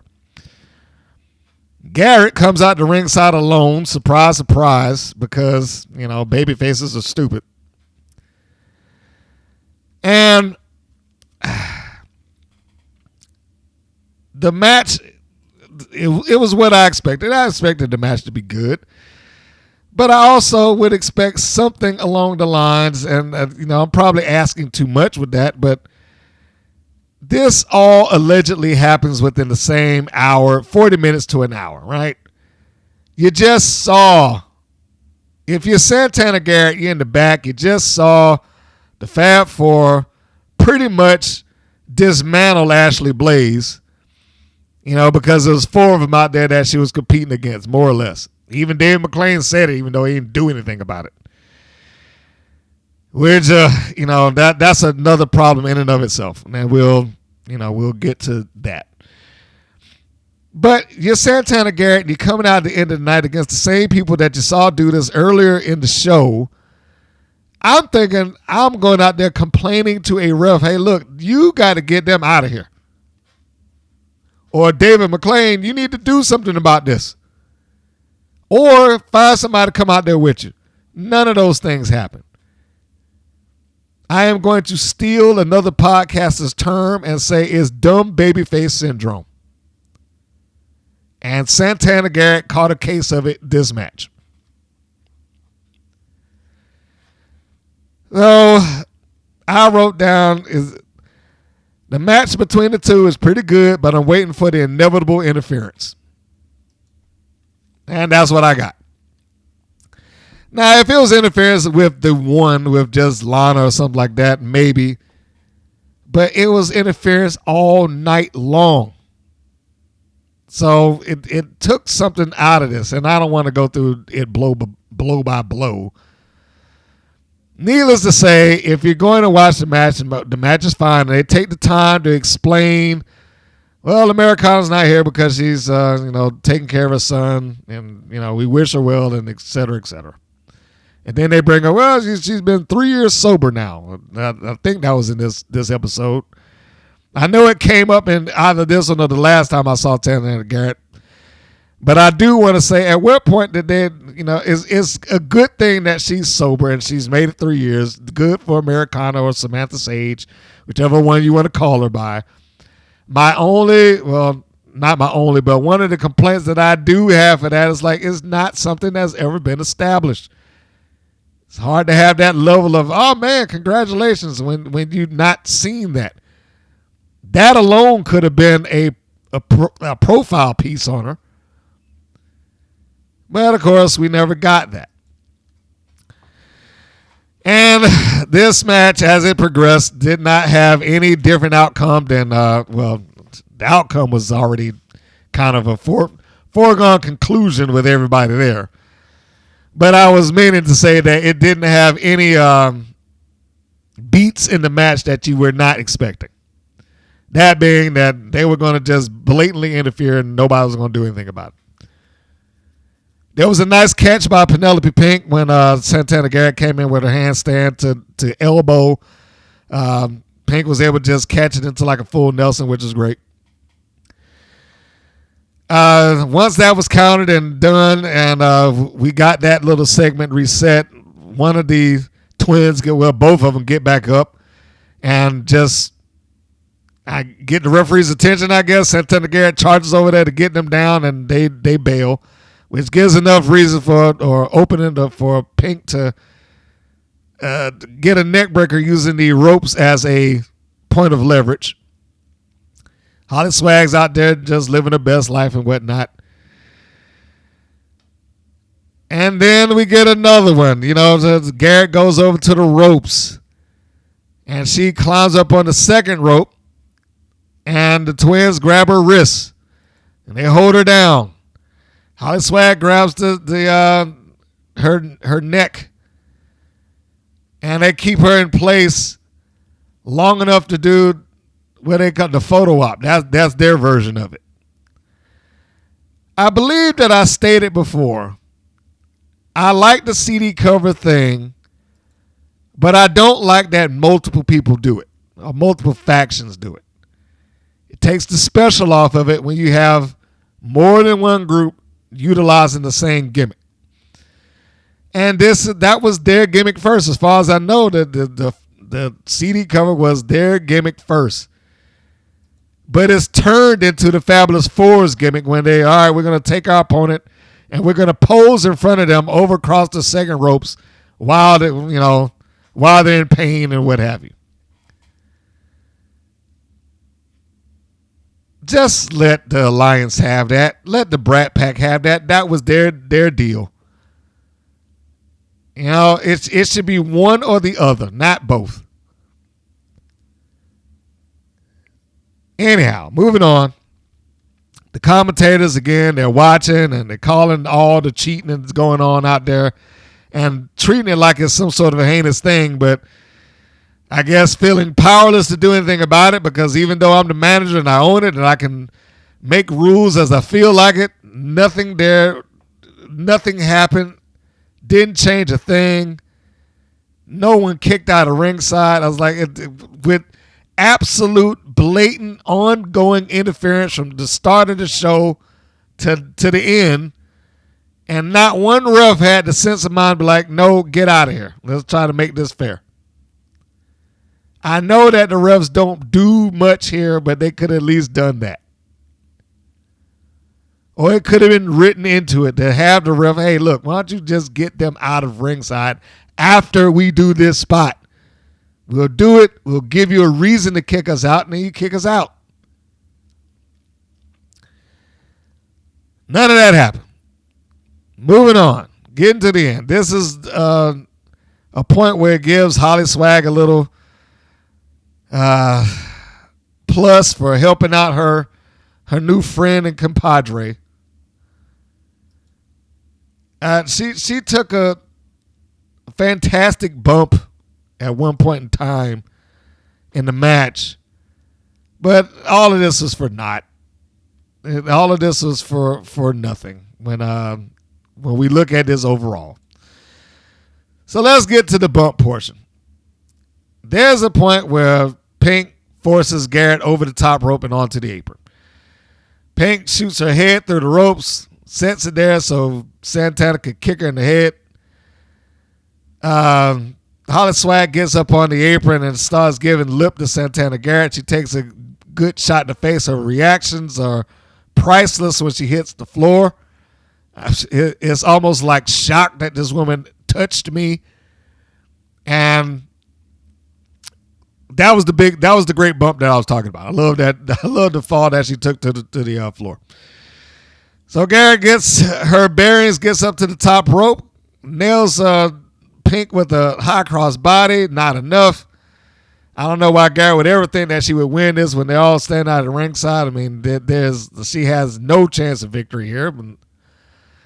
But it's the show, so we go with it.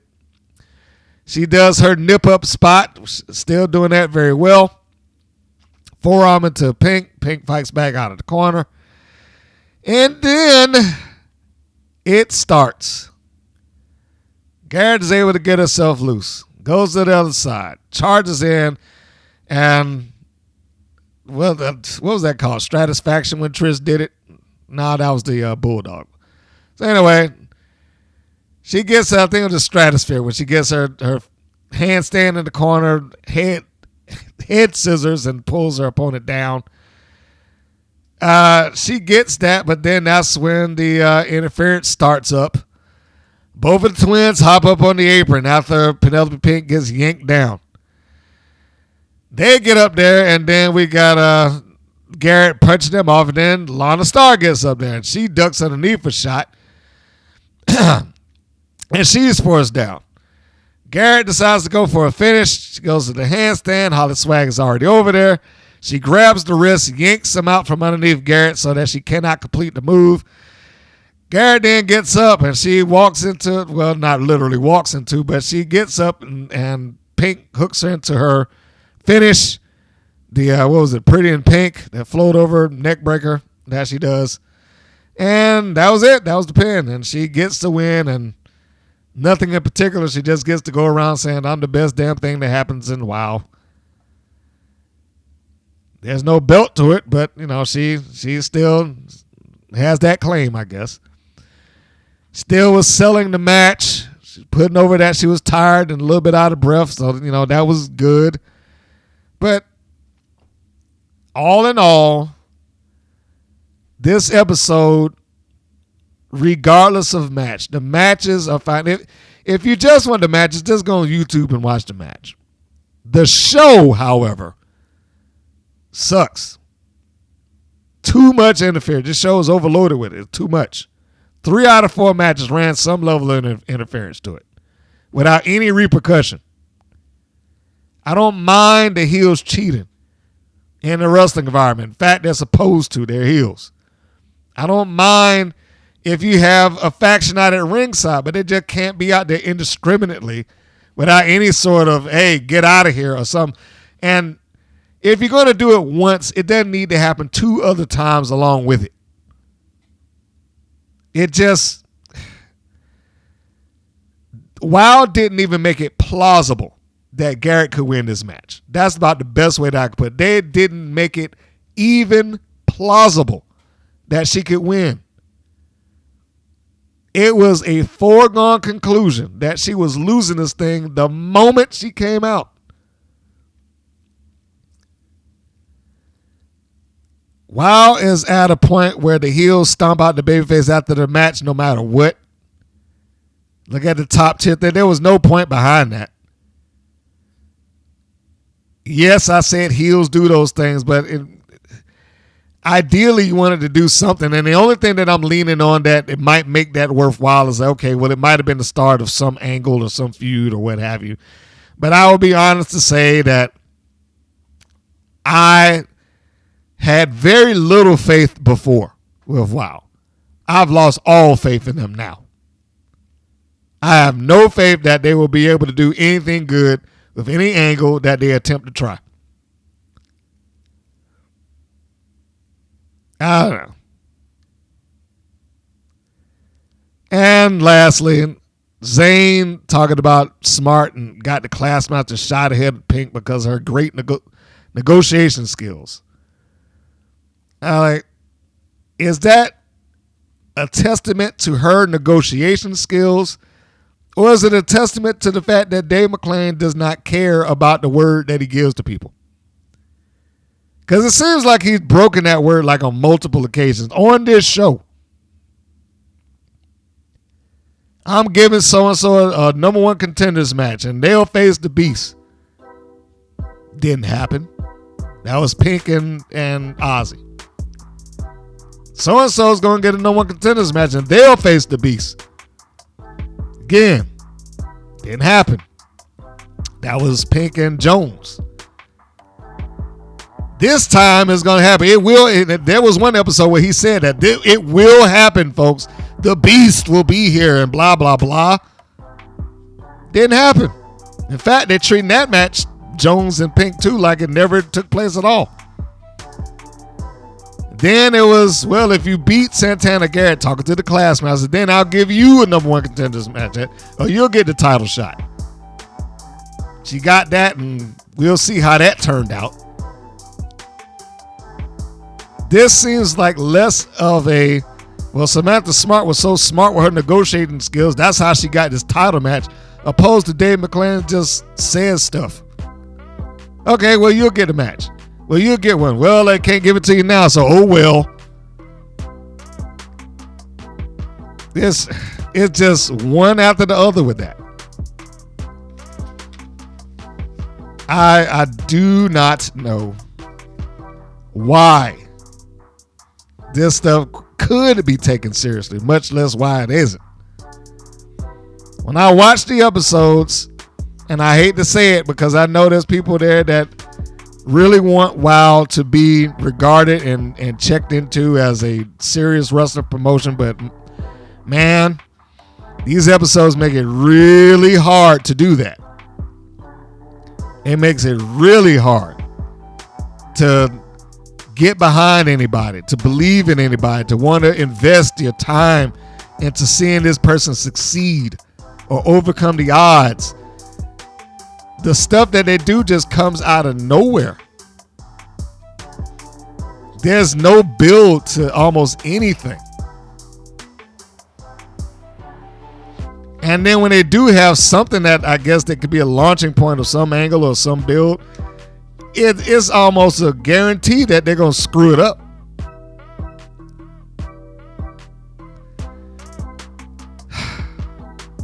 But that was episode 114 of Fabber 4.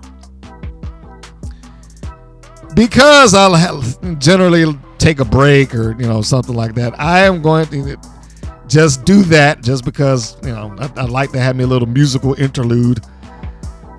So we're going to give us a little break. Then we're going to come back and we're going to finish up, starting off on episode 311, well, 115 for me. And that'll be a smart main event. We'll see how that goes off after the break.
have always existed among every people.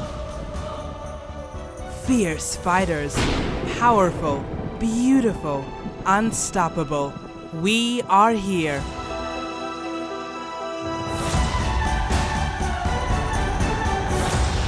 Deadly Dimes.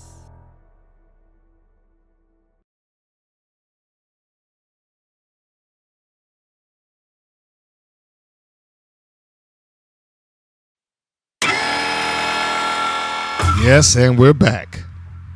And we're going into the most recent episode as of this recording. That episode is going to be a smart main event as the title.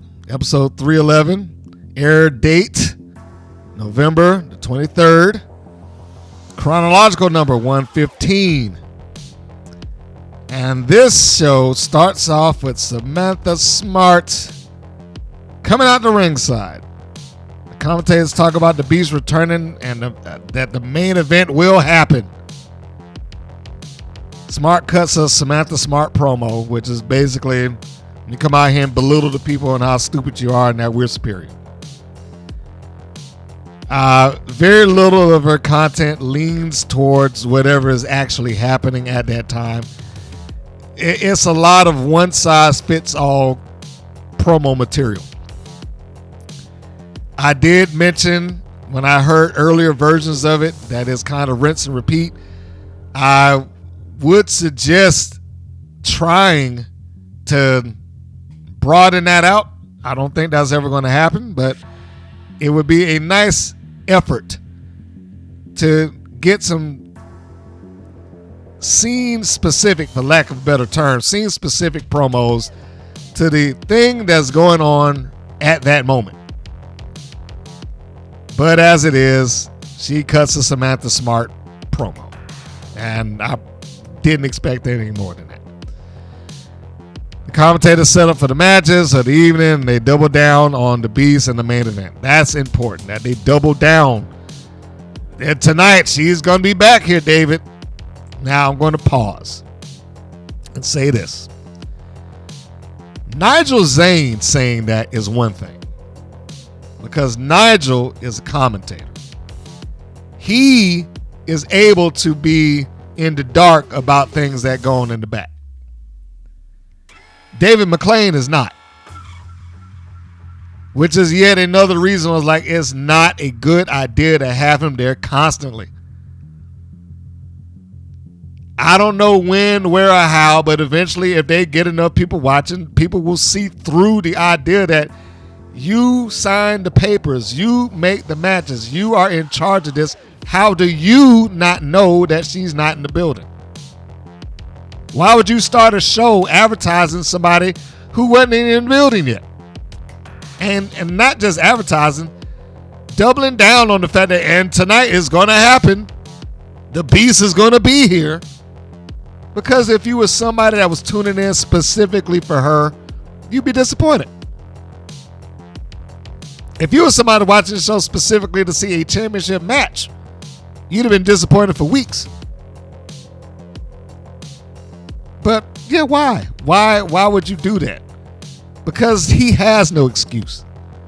David McClain as a character on screen has no excuse to whether or not he is aware of somebody being in his locker room or not.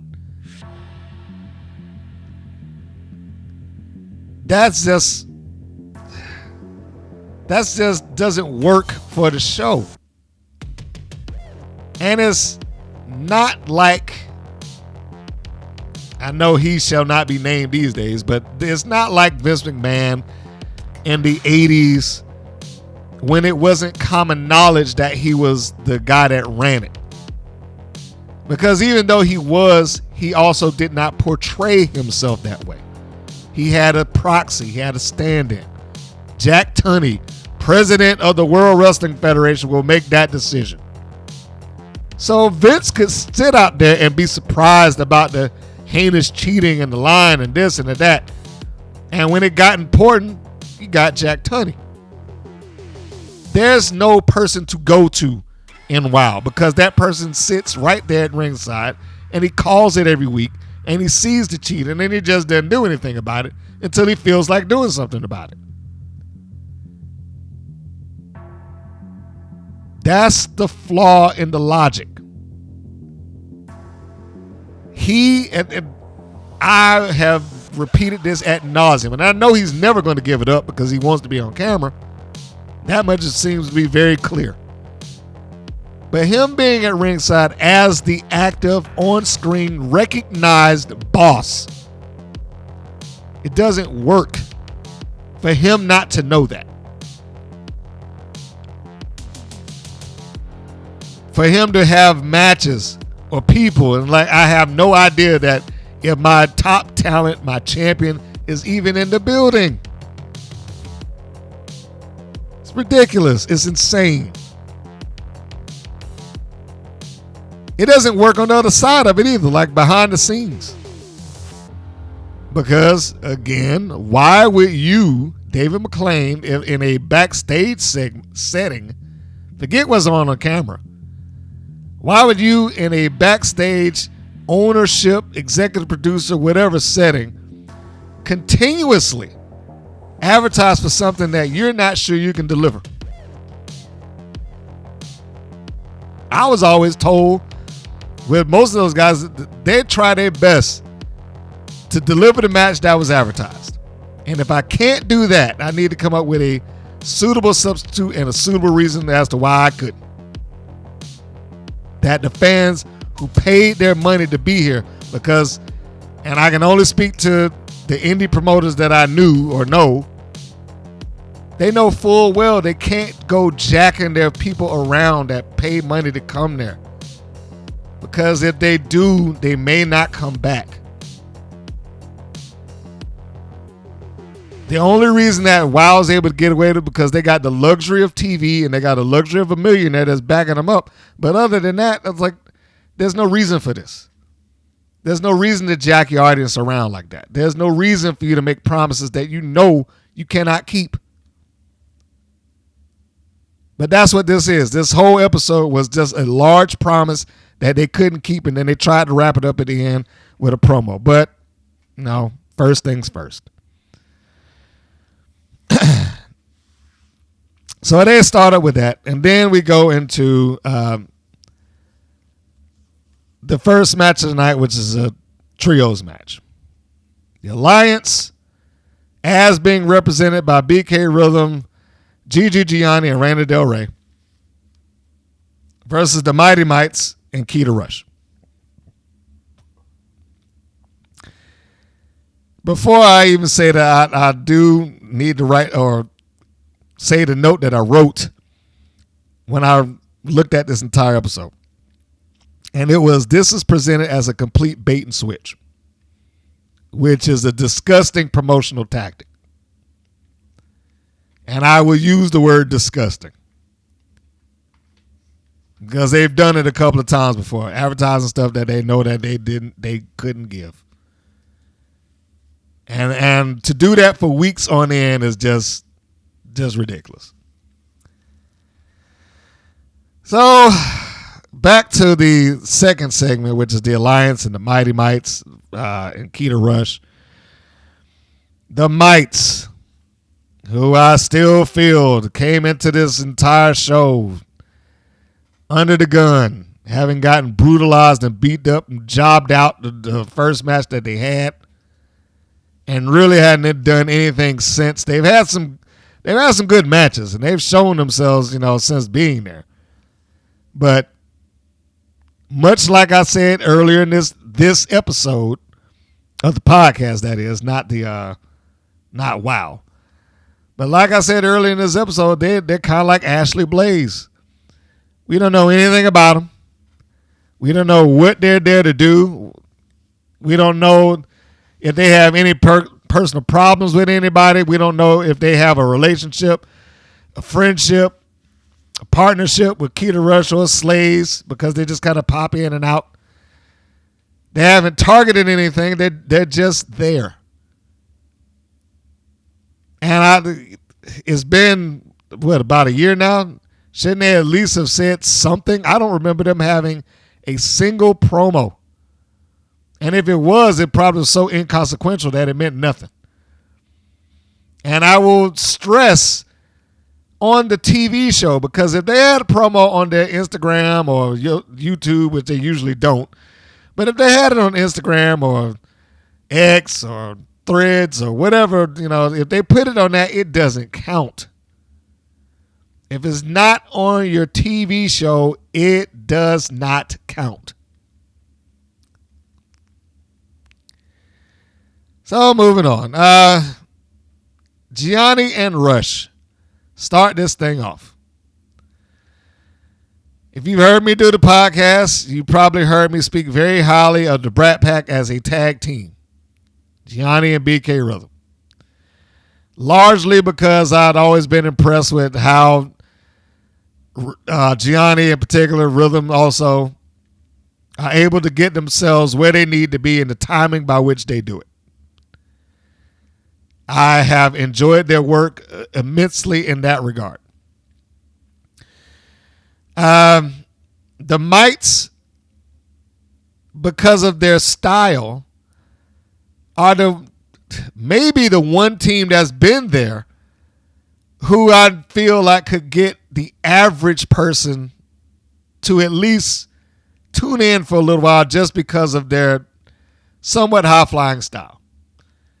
And, the way that they made take to the ropes or, stuff like that, it helps casual viewers get caught up with it. And I can understand now why back in the day with WCW is like, well, the cruiserweights was very important. Well, in hindsight, yeah, they were, because it probably did the same thing. High-flying action, faster pace, or whatever the case may be, it can and will catch casual eyes. And in that regard, I think the Mites are very important to the WoW product, but I also don't think that the WoW product will utilize the Mites the way that they should. This is a portion of what I thought should happen with the Brat Pack and the Mites. I still think that it could probably crank out some good matches between the two teams. Here, however, this is I was about to say triple threat. It ain't no triple threat. Here is a trios or a 6-woman tag. So the dynamic is a little bit different. Most of that dynamic being that Rhythm and Gianni now have somewhat of a secret weapon, so to speak. I don't know how much I feel about what would have been a drop toe hold spot and the angle that they used. There's a point where Gianni and Sugar are in the ring, and Sugar tries to do a drop toe hold, and Gianni evades it. But I don't know, because of the way that it was shot and the way that it happened, whether or not the average pair of eyes would be able to look at it and be like, I know what she was doing. It in some people's case, it will look like a screw-up. And that was the case in the room when we was watching. Somebody was like, oh, she messed up, but, I'm sure they're going to get that. But, if we can minimize that to some degree, it's fine. So Rhythm gets into the ring, and we have a double team maneuver after Gianni gets out. She's kind of like, whoa, after she evades the drop toe hold and makes the tag to Rhythm. Both of the Mites come in, and then they get Rhythm off into the ring. Now, they are probably a lot more smooth about trying to get in and out of the ring within the confines of a 5 count. Now, they did violate it at one point. They did do that. So I can't say they're completely clean here, but at least the effort went in. Like the next match, they almost didn't seem like they tried at all. But an effort went in here, because once they got that little double team in, Sugar slides out, Spice stays in. Spice gets like a knee lift on Rhythm after she hooks the legs. Rhythm's looking around like, where'd she go? What's happening? So that did help to kind of soften the blow of me just standing here waiting to get hit, because she looked in the opposite direction, which was good.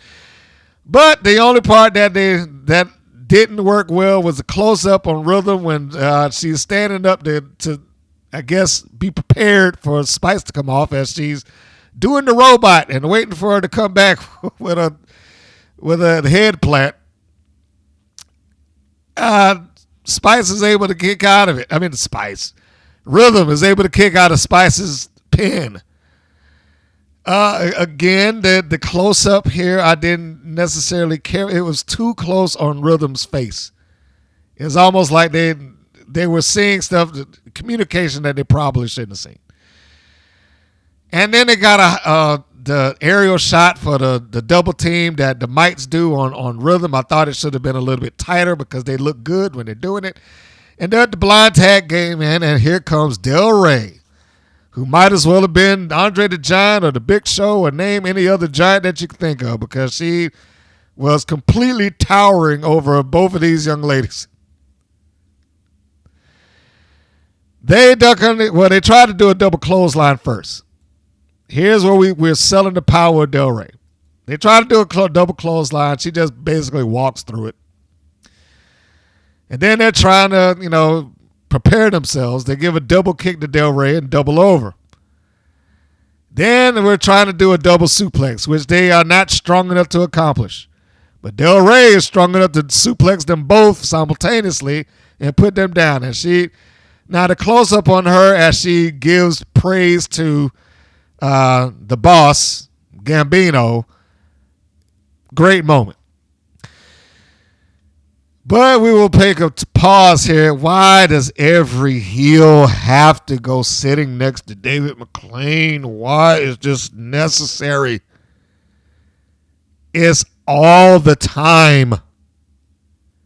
Here come the Fab Four. Let's sit with Lana Starr. Here come the Fab Four. Let's sit with Penelope Pink. Here comes the Alliance. Let's sit next to Adriana Gambino. Here comes Top Tier. Here comes Coach Campanelli. Why is this a must?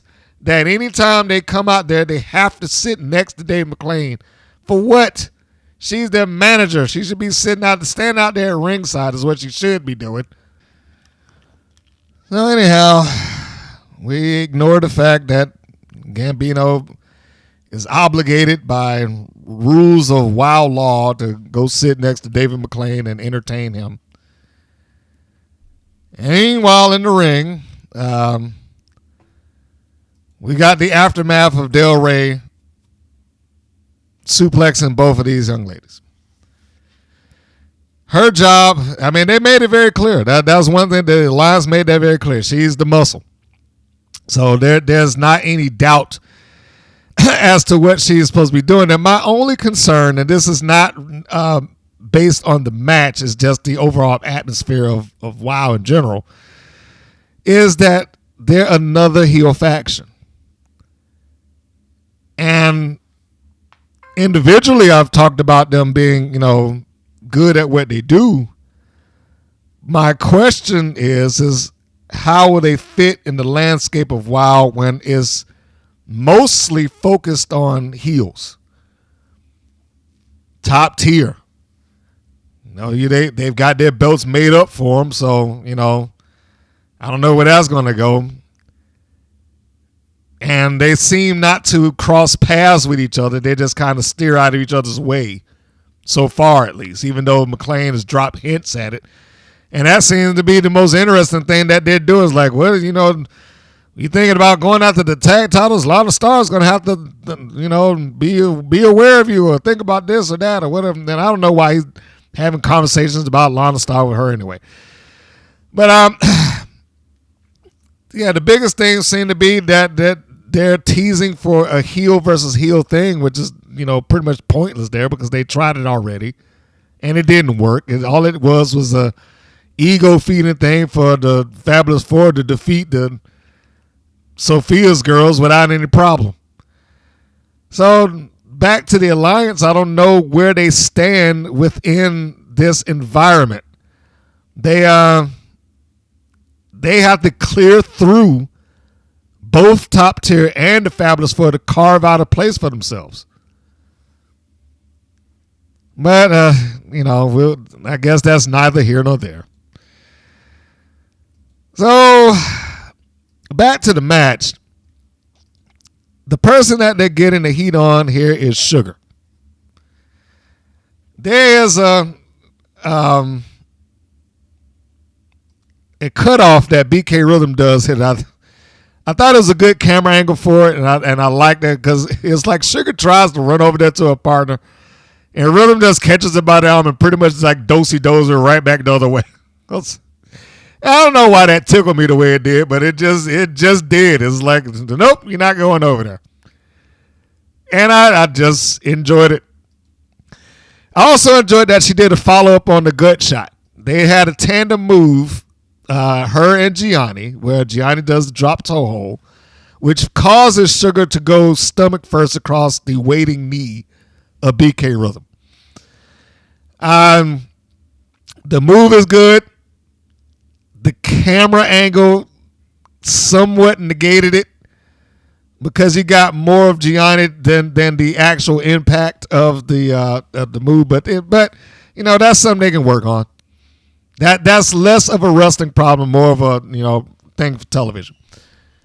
That's when the little dosey-do spot happens. Rhythm cuts Sugar off, and then when she gets tossed back in, she sees Del Rey. Del Rey raises her fist and is like, "Oh, whoa!" And she gets caught with Rhythm after that, and gets caught with a gut buster. Following up on it, Sugar sells very well. A lot of empathy on her face, a lot of pain. It shows. She does not come off to me like somebody who's just playing the part. She looked like she was in it. This was, I can honestly say, having seen the episode, if we're talking about faster pace and maybe more attractive spots, the 6-woman tag following that is probably the better choice. The psychology, however, belongs to this one. Keta Rush, who didn't do all that much in this match. I mean, she seemed somewhat protected, actually.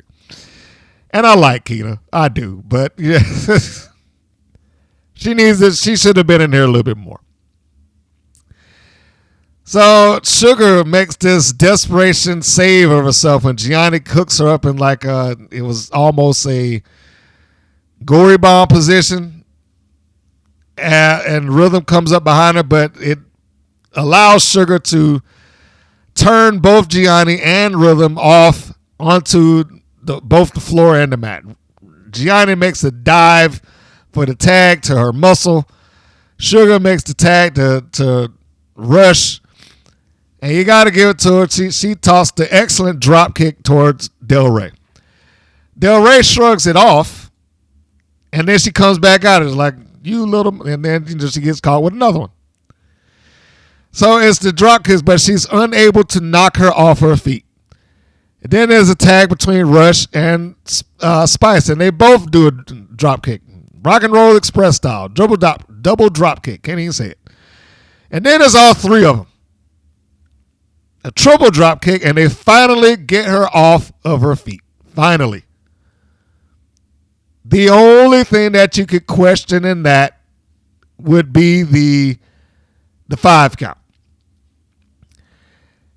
And I think the only egregious portion of that would be the triple drop kick part of it, because when Spice comes in, she's legally tagged in. But it just doesn't, it doesn't. Just doesn't stop there. That's all. So when we get past that, Spice is now, I do like the finish, because how many times we've seen the trios match where somebody, just one person, to stop both of them from making the tag. Here it was a case of, no, the numbers got to her. Spice is on the inside. Gianni, and remember, Rhythm is already on the floor. Gianni made the tag, but she rolls out to the floor. We didn't see her go to the opposite side. So when Rush and Sugar get out to the outside, when Spice is even thinking about tagging, they yank her partners off of the apron. Because, she's needing help to pull Del Rey. Del Rey is too big for her. So she goes for it, but then they yank down, and then you see Spice like, oh no, it's just me, but she's trying. That's a baby face. She's trying. Even against the odds.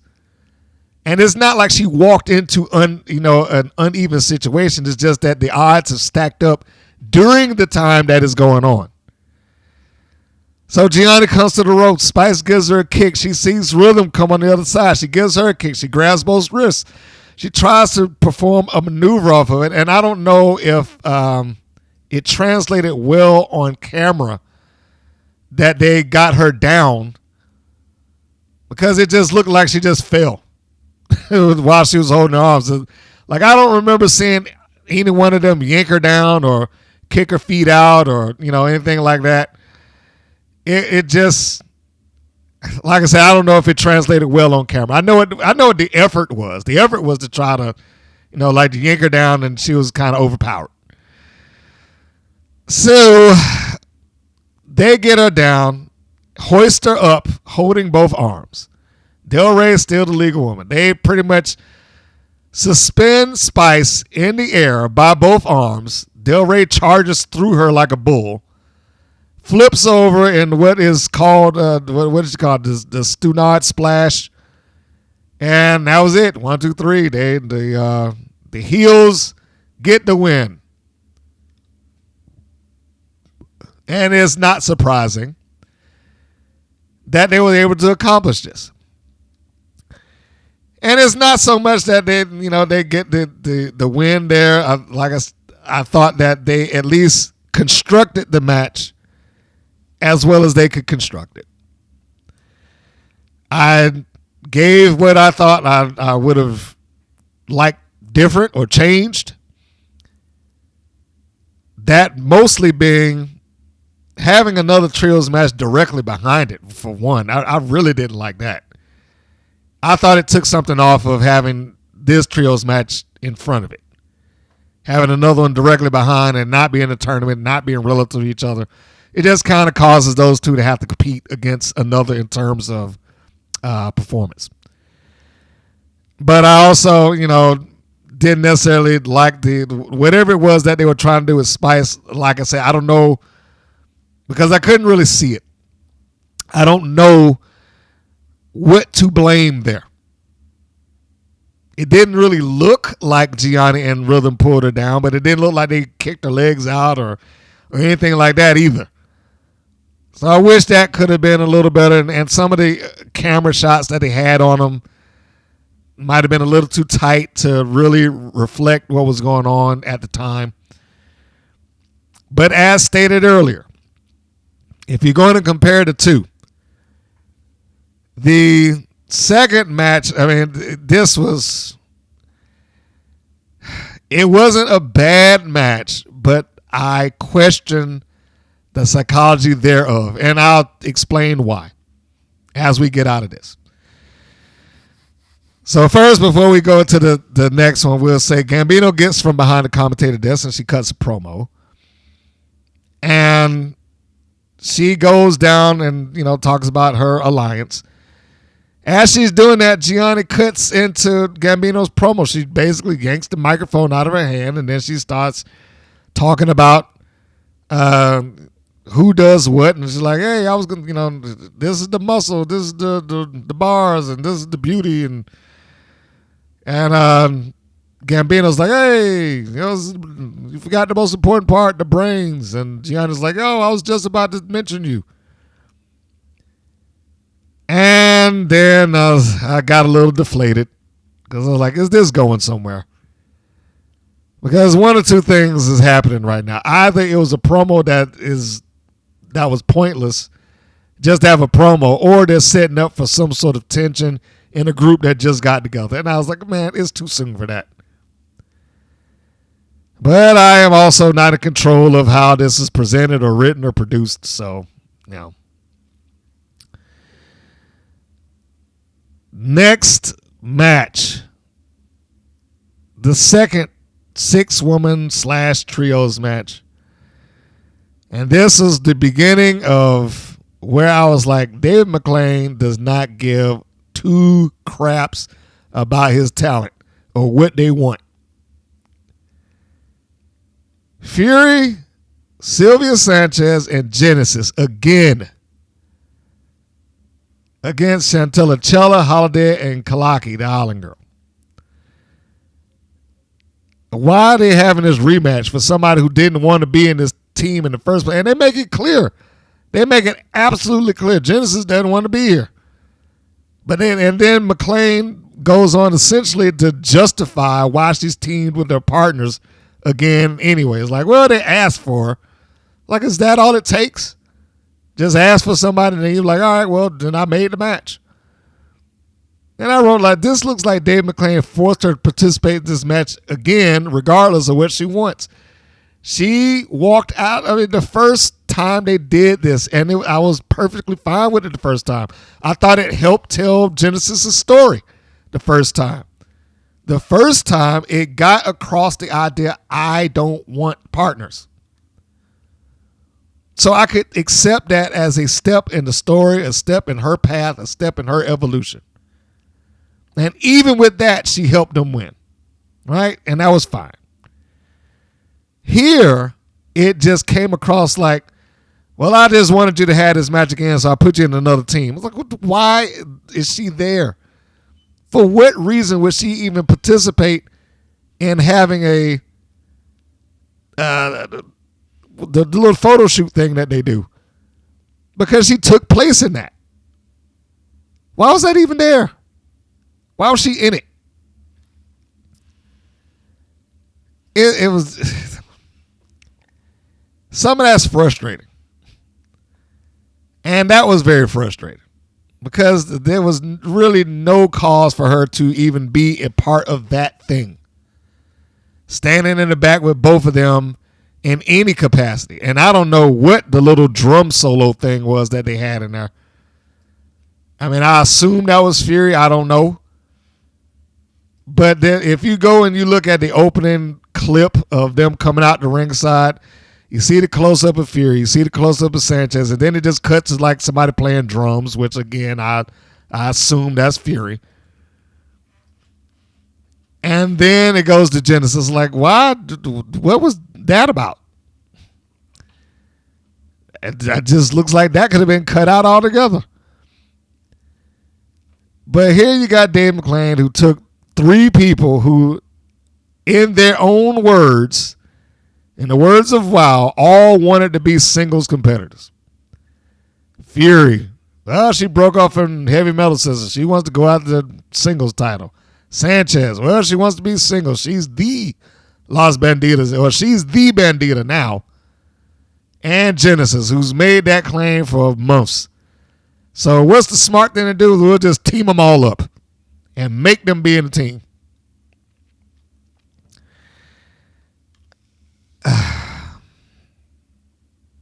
I don't know. So the only saving grace here, well, I'm not going to say the only saving grace because that does work against everybody else. But the consistency that Genesis implies is pretty good. At the very least, she maintained the attitude and I don't want to be here and this, that, and the other. But I will reiterate to say that this came across to me like Dave McLean just like, yeah, I don't care what you want. Take the match. Because we know he's the matchmaker and we know he caused it because if anybody complains, they complain to him. So, what was it for? She had already participated in it. She had already said, I don't want to be, in a team of any sort. And yet here she is. So the baby faces come out. Chella, Holidead, and Kalaki, who finally gets her first win. And how did it come? It came at the hands of a cheating maneuver, but this is part of the reason why I say, I don't think this psychology quite landed the way that they may have wanted it to. While this match was airing, I was sitting next to a new hire. Now, this new hire does not watch wrestling. So, but they were interested in it.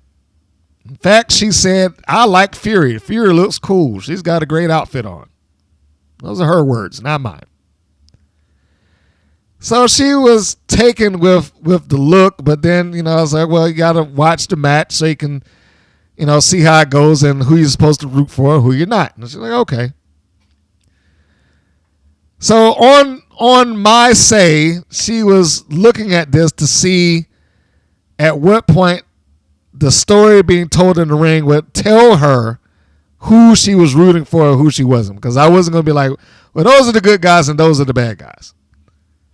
I wanted her to be able to see if she could see it on her own. And they had some nice stuff in there. Holidead specifically had a great show of strength earlier. Got Fury, hoisted her up into slam position, pretty much gave her an Oklahoma stampede, running from one side of the ring to the next. Flipped her up on her shoulder and then dropped across the top rope, big boot, leg drop. I mean, it was great. Cannot knock that. And if you're looking at that at that point, yeah, I was like, that's something worth rooting for. Then Fury gets out, right?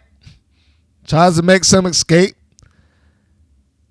But I think Holiday was a little bit low on that, but she sticks her head through the second rope, and it's like Fury was supposed to drape her neck across the ropes, but we didn't really see that because she was leaned out too far. But it was fine. So Fury is on the floor. Well, not on the floor. She's away from Holiday because Holiday staggers into the corner. Holiday realizes that she's in trouble because she's on the wrong side of town, and she goes into trying to attack. She elbows Sanchez. She tries to take a swipe at Genesis. Genesis gets out of the way, drapes the arm, and gets her, incapacitated again for her partners. So now we got Sanchez, Fury, and they're double teaming, and they shoot her into the ropes, and Genesis kicks her foot up so that they can send Holiday into her boot.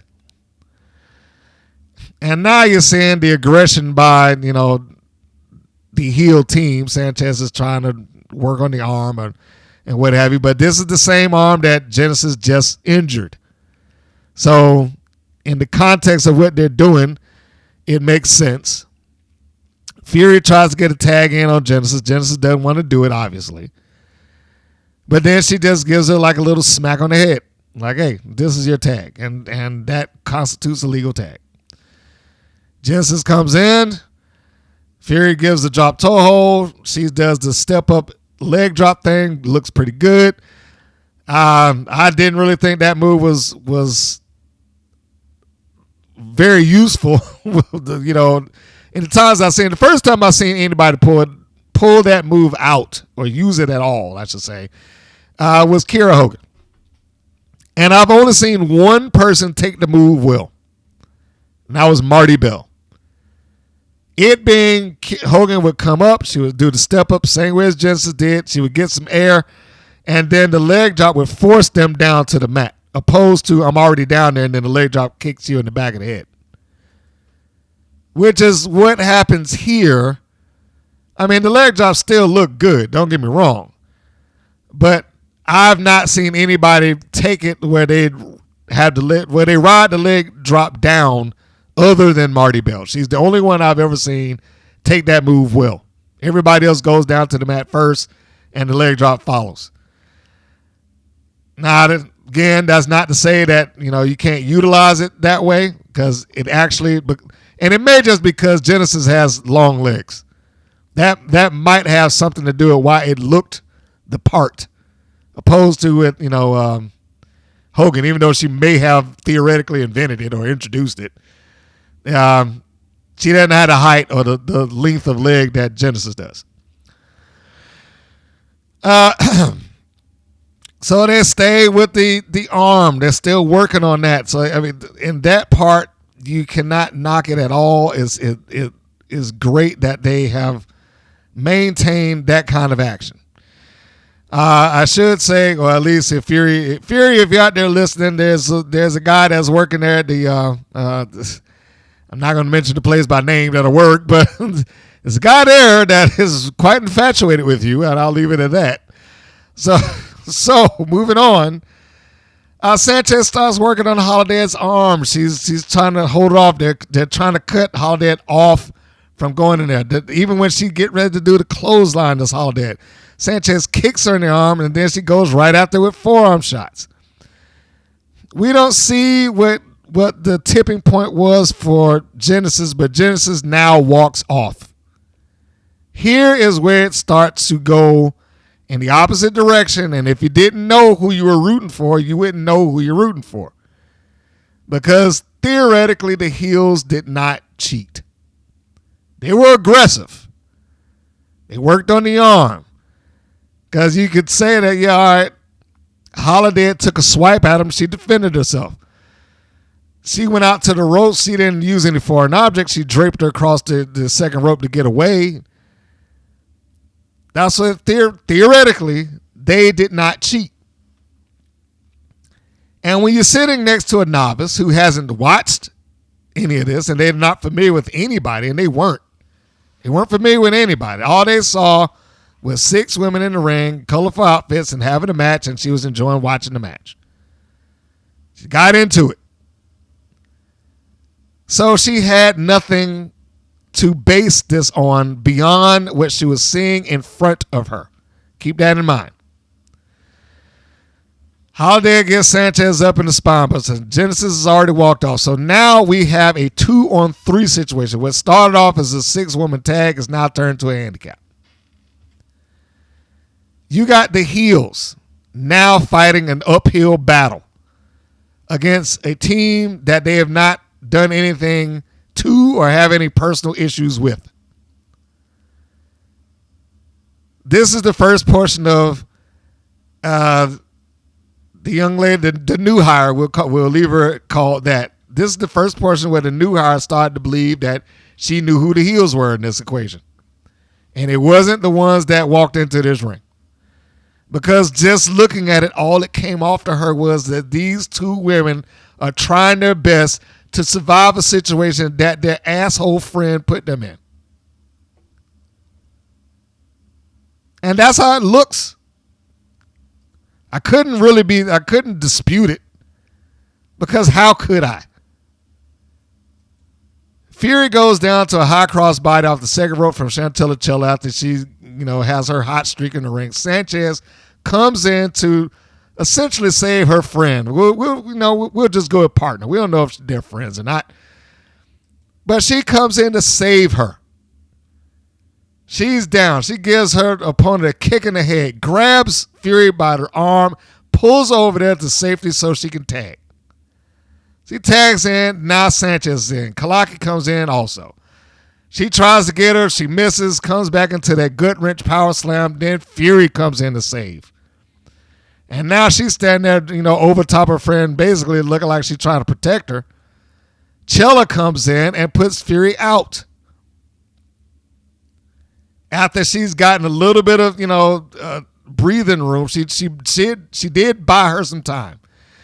We did not see Sanchez roll Kalaki up in the small package because they cut away from it before we got it. We saw the tail end of it. Sanchez has her in a tight, small package. And just as soon as she has that pin, Holidead comes over there and reverses it for her partner and causes Sanchez to lose.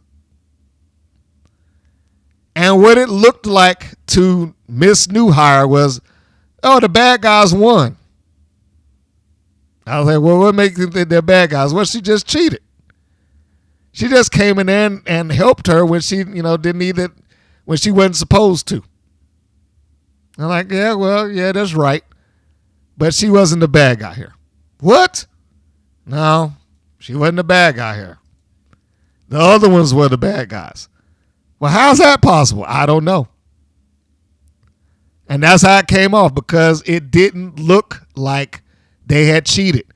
They did this, for, how long was this match? Like 5 minutes.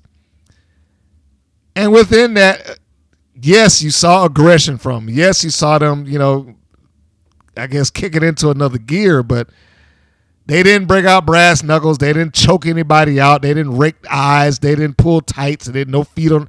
They did not do typical heel stuff.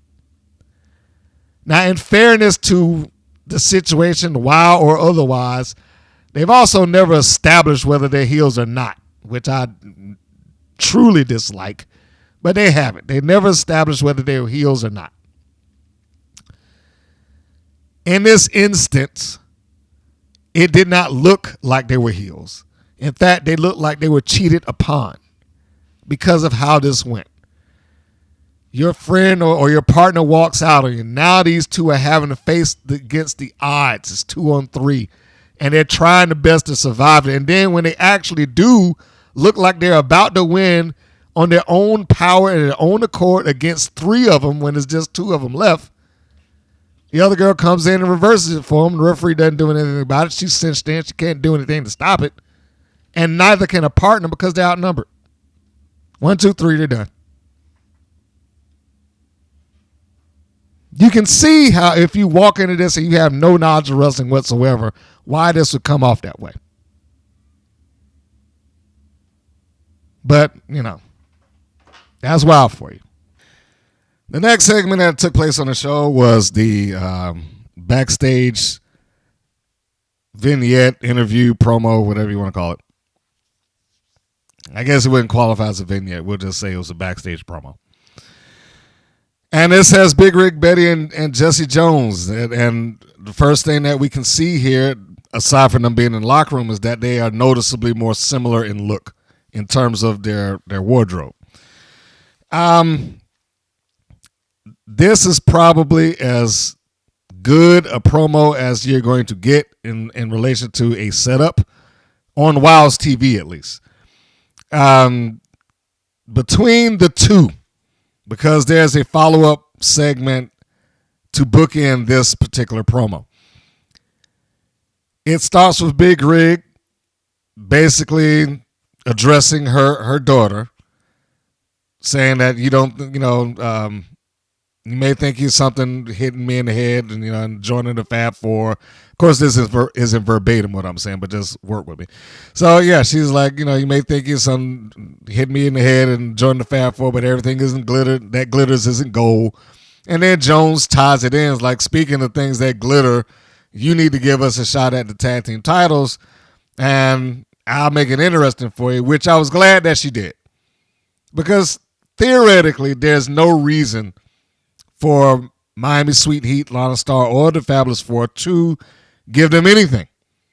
There's no reason for them. They have nothing to gain from it, right? So the addition of what Jessie Jones says here does make that situation a little bit more plausible. She's like, look, if you give us a shot and, and we don't win, basically it's like, if we don't win, we'll go away. Is loser leave without saying loser leave. So is their time or careers in WoW, theoretically. Like I said, they did not say this. So it was never put in the words of it's their careers versus the titles. But in theory, that's what it sounds like it's coming down to. If they don't succeed in winning the titles, they said they'll just leave and go back to Tennessee. Won't bother you again. And she ends with putting it in their course, like, Miami Sweet Heat, what you gonna do? It was short. I do feel like they're both capable of giving more time, but it was fine. It served its purpose.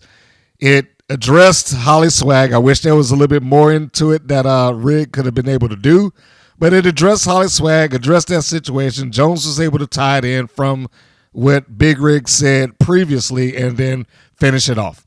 Short, sweet, went right to the point. So, it was good for me. Next segment after that is Animal Instinct and the Fierce Sisters. First people that come out is Animal Instinct. So we take a little stop here. This was not anything important. Well, in fact, the next couple of things I was about to say aren't important. It's just things that happened during the match. I don't know why Jinx was wearing this like neon green collar. Not really sure. I mean, it didn't have any bearing on the match. It meant nothing. It just seemed like a kind of an odd choice out of the blue. I mean, it really stood out. I mean, if that's what they were trying to do, get my eyes on her neck for whatever reason, then it did it. But it was only because I'm like, what's this bright green collar on her for? But I thought it was going to come into play in some kind of fashion. I was like, maybe they have it for that, but that never happened. So, whatever. I also noticed that Goldie Collins is a lot less dog trainer these days, in my opinion, and she just comes off like a pompous, arrogant socialite more than anything, rather than a dog trainer. And I could probably buy into that more than the dog training thing, because there's really nothing left about her visually, or except for the fact that when she has a microphone that they work in animal puns. But other than that, there's really nothing that implies her to be some sort of dog trainer. We don't really see that. She doesn't. Is everything I said before. She doesn't come out to the ring with a dog. It's not like she walks it out there. It's not like she shows some sort of demonstration of how good she is or how well trained her dog is. The only time that we've ever heard anything about it is if David McClain or Nigel Zane say, yeah, I saw her down in the parking lot training whatever the goddamn dog's name, Baxter or Alexander or whatever. I don't know. I actually love dogs, but still, I was like, none of that stuff happened. We never saw it. So it just didn't ring well in that persona. Now, if she just kind of gravitates away from that, I am not going to complain. But then that leaves the question of, well, what do you call Animal Instinct if she's no longer tied into some animal gimmick? And really, they probably don't need to be Animal Instinct in the first place, because beyond the fact that Katarina has it in her name, and she's drawn some cat eyes on her arm, and I think she has a cat eye belt. Beyond that, I mean, would you really notice if she just stopped addressing people like she was some sort of cat? Because I'm sure that's the only reason that she talks the way that she does. Because you're supposed to be this cat woman, so, talk like that. Like I said, Collins at this point looks more like a pompous, arrogant socialite. Katarina looks like a dominatrix in training.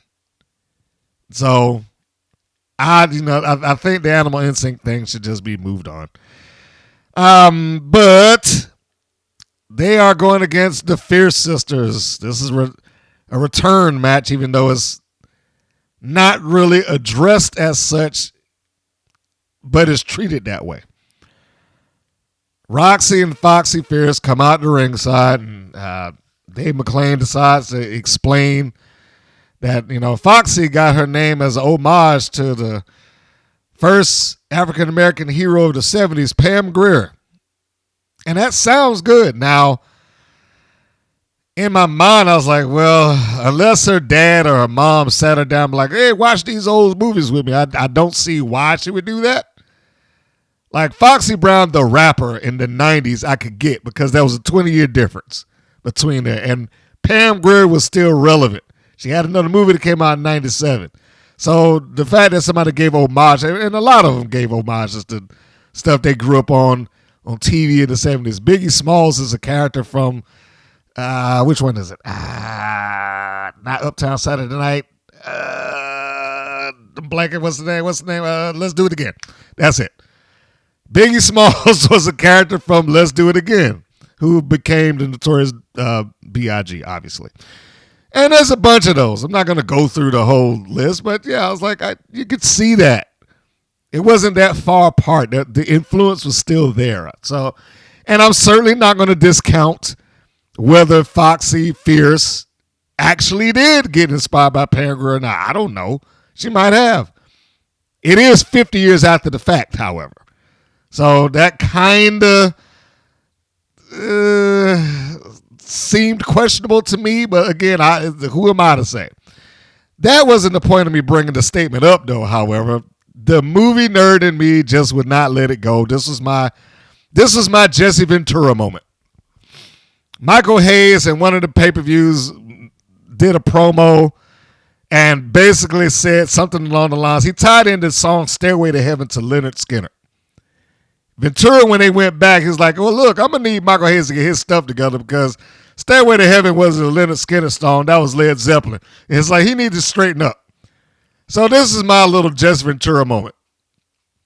Pam Grier, as much as I like her, and she is a phenomenal talent, beautiful woman that she was doing these movies, she is not, sorry to bust the bubble, not the first African-American hero by any stretch within that confines of that, within the 70s. She is preceded, and this is only for people who care about this information, she's preceded by Melvin Van Peebles and Richard Roundtree and Ron O'Neal. And I only bring that up because he didn't say the first female action hero. He said the first African-American action hero. And those three that I just named, Sweetback's Badass Song, Shaft, and Superfly, precedes Foxy Brown the movie by 2 to 3 years on the average. Even if you count Pam Grier's first breakout roles, the first one wasn't Foxy Brown. It's Black Mama, White Mama. The first singles thing that she has, I have the poster of it on the wall, is Coffee. That was in 73. And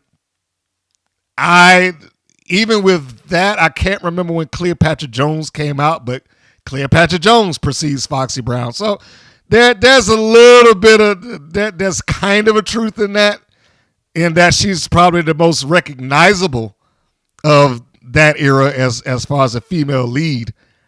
But unfortunately, she wasn't the first African-American hero. We might be able to label her possibly as the first female African-American lead of the era.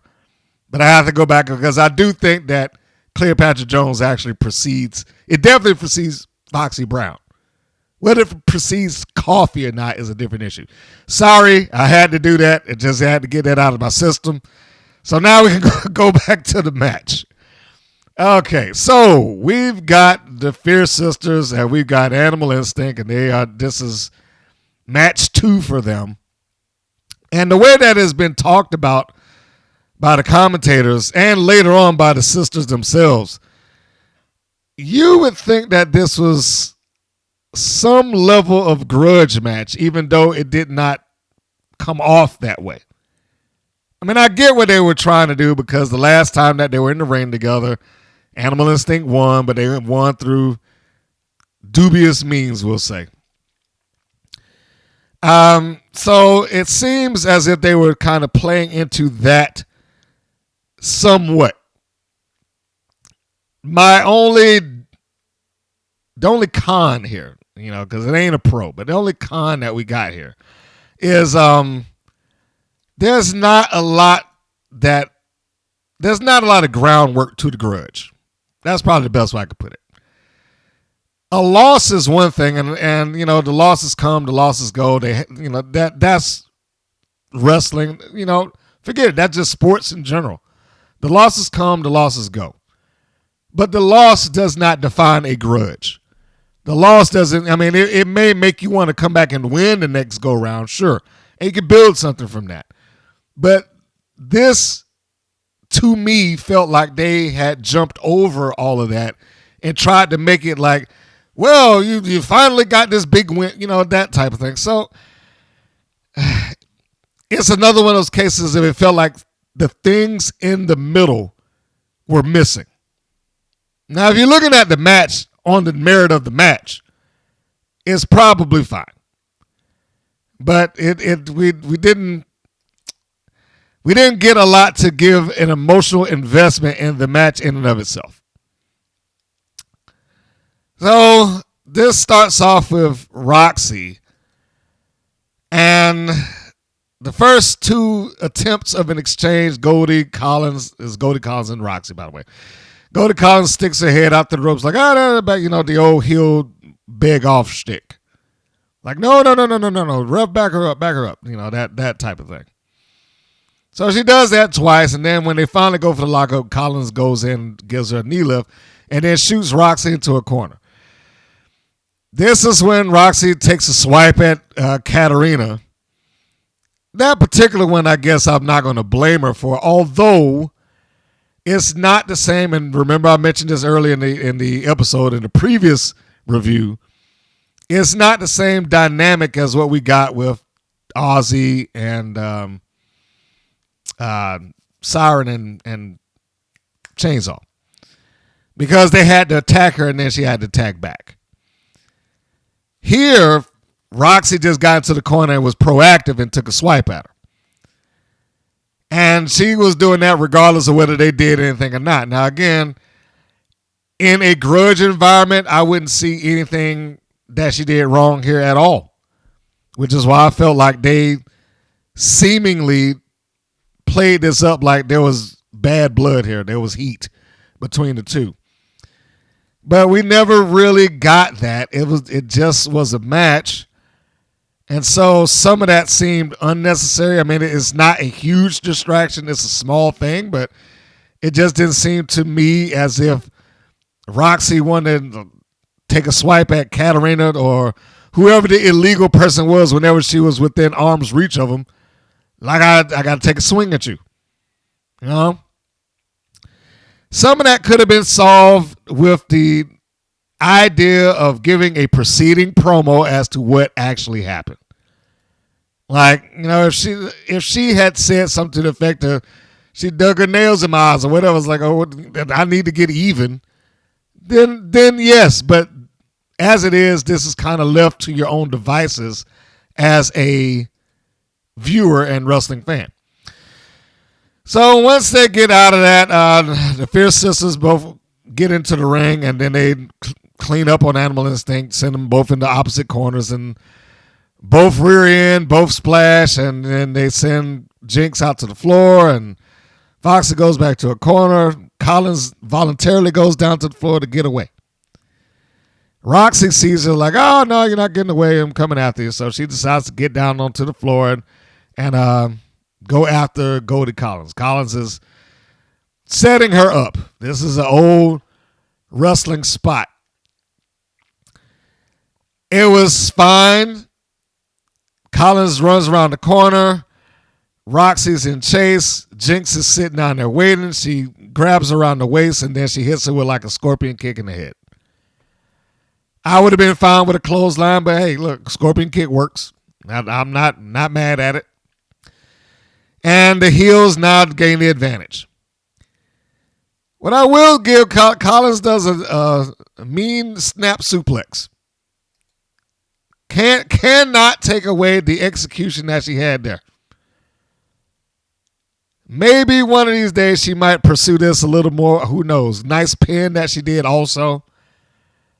I mean, when it looks like there's making effort for the victory rather than just goofing off or wandering around and being aimless or not knowing what to do next, that's when I can get into it and I can appreciate the match for the match. And it looks like that may have begun there.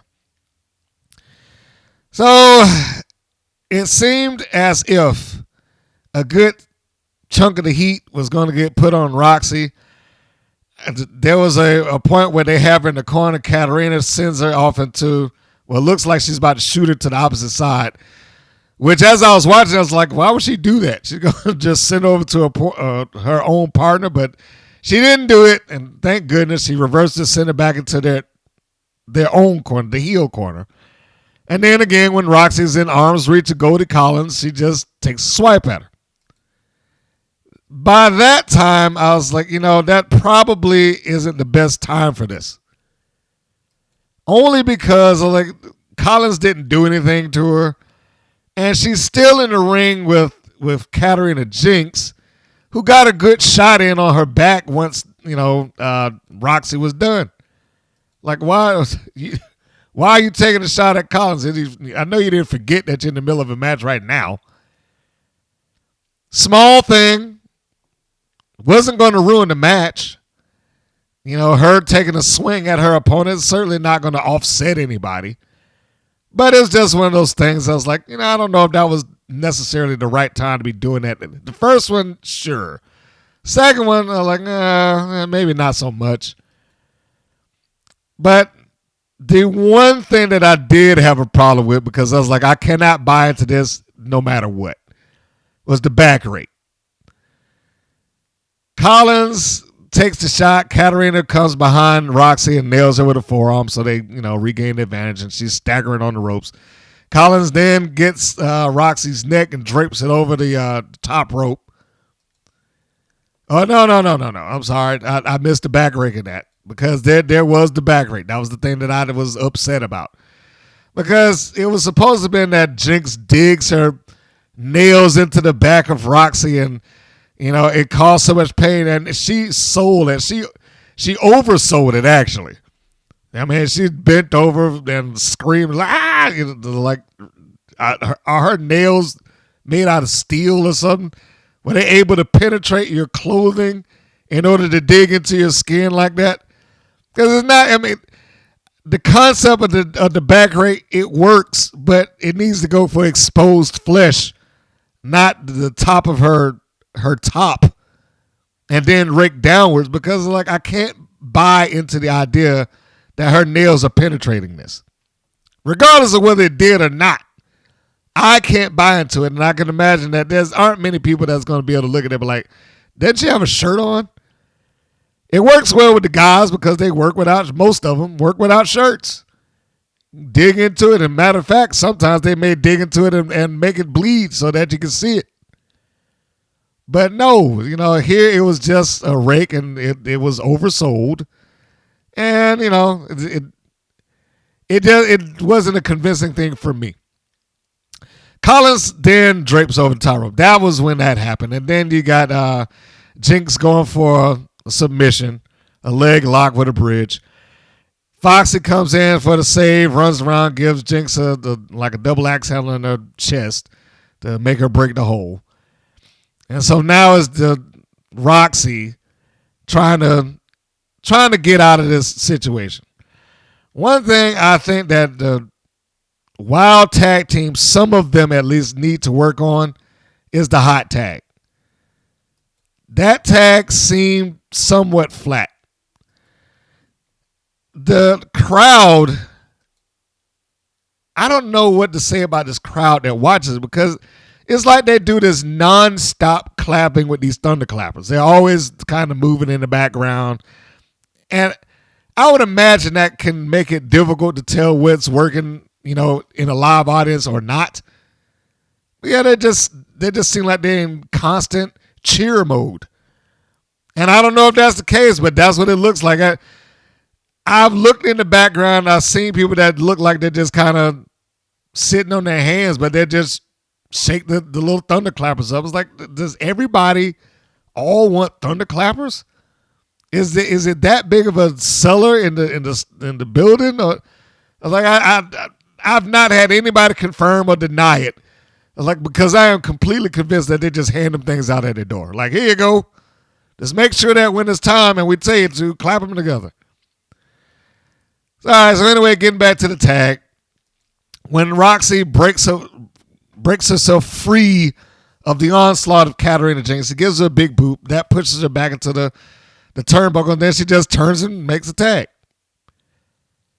I know it's easier said than done, but it would have been nice if the people were up for this tag. Like if Roxy had to work to get there, and then we finally got it's the big tag. But there's a couple of times when that just doesn't seem to happen in a while, and that just may be a case of timing, execution, experience.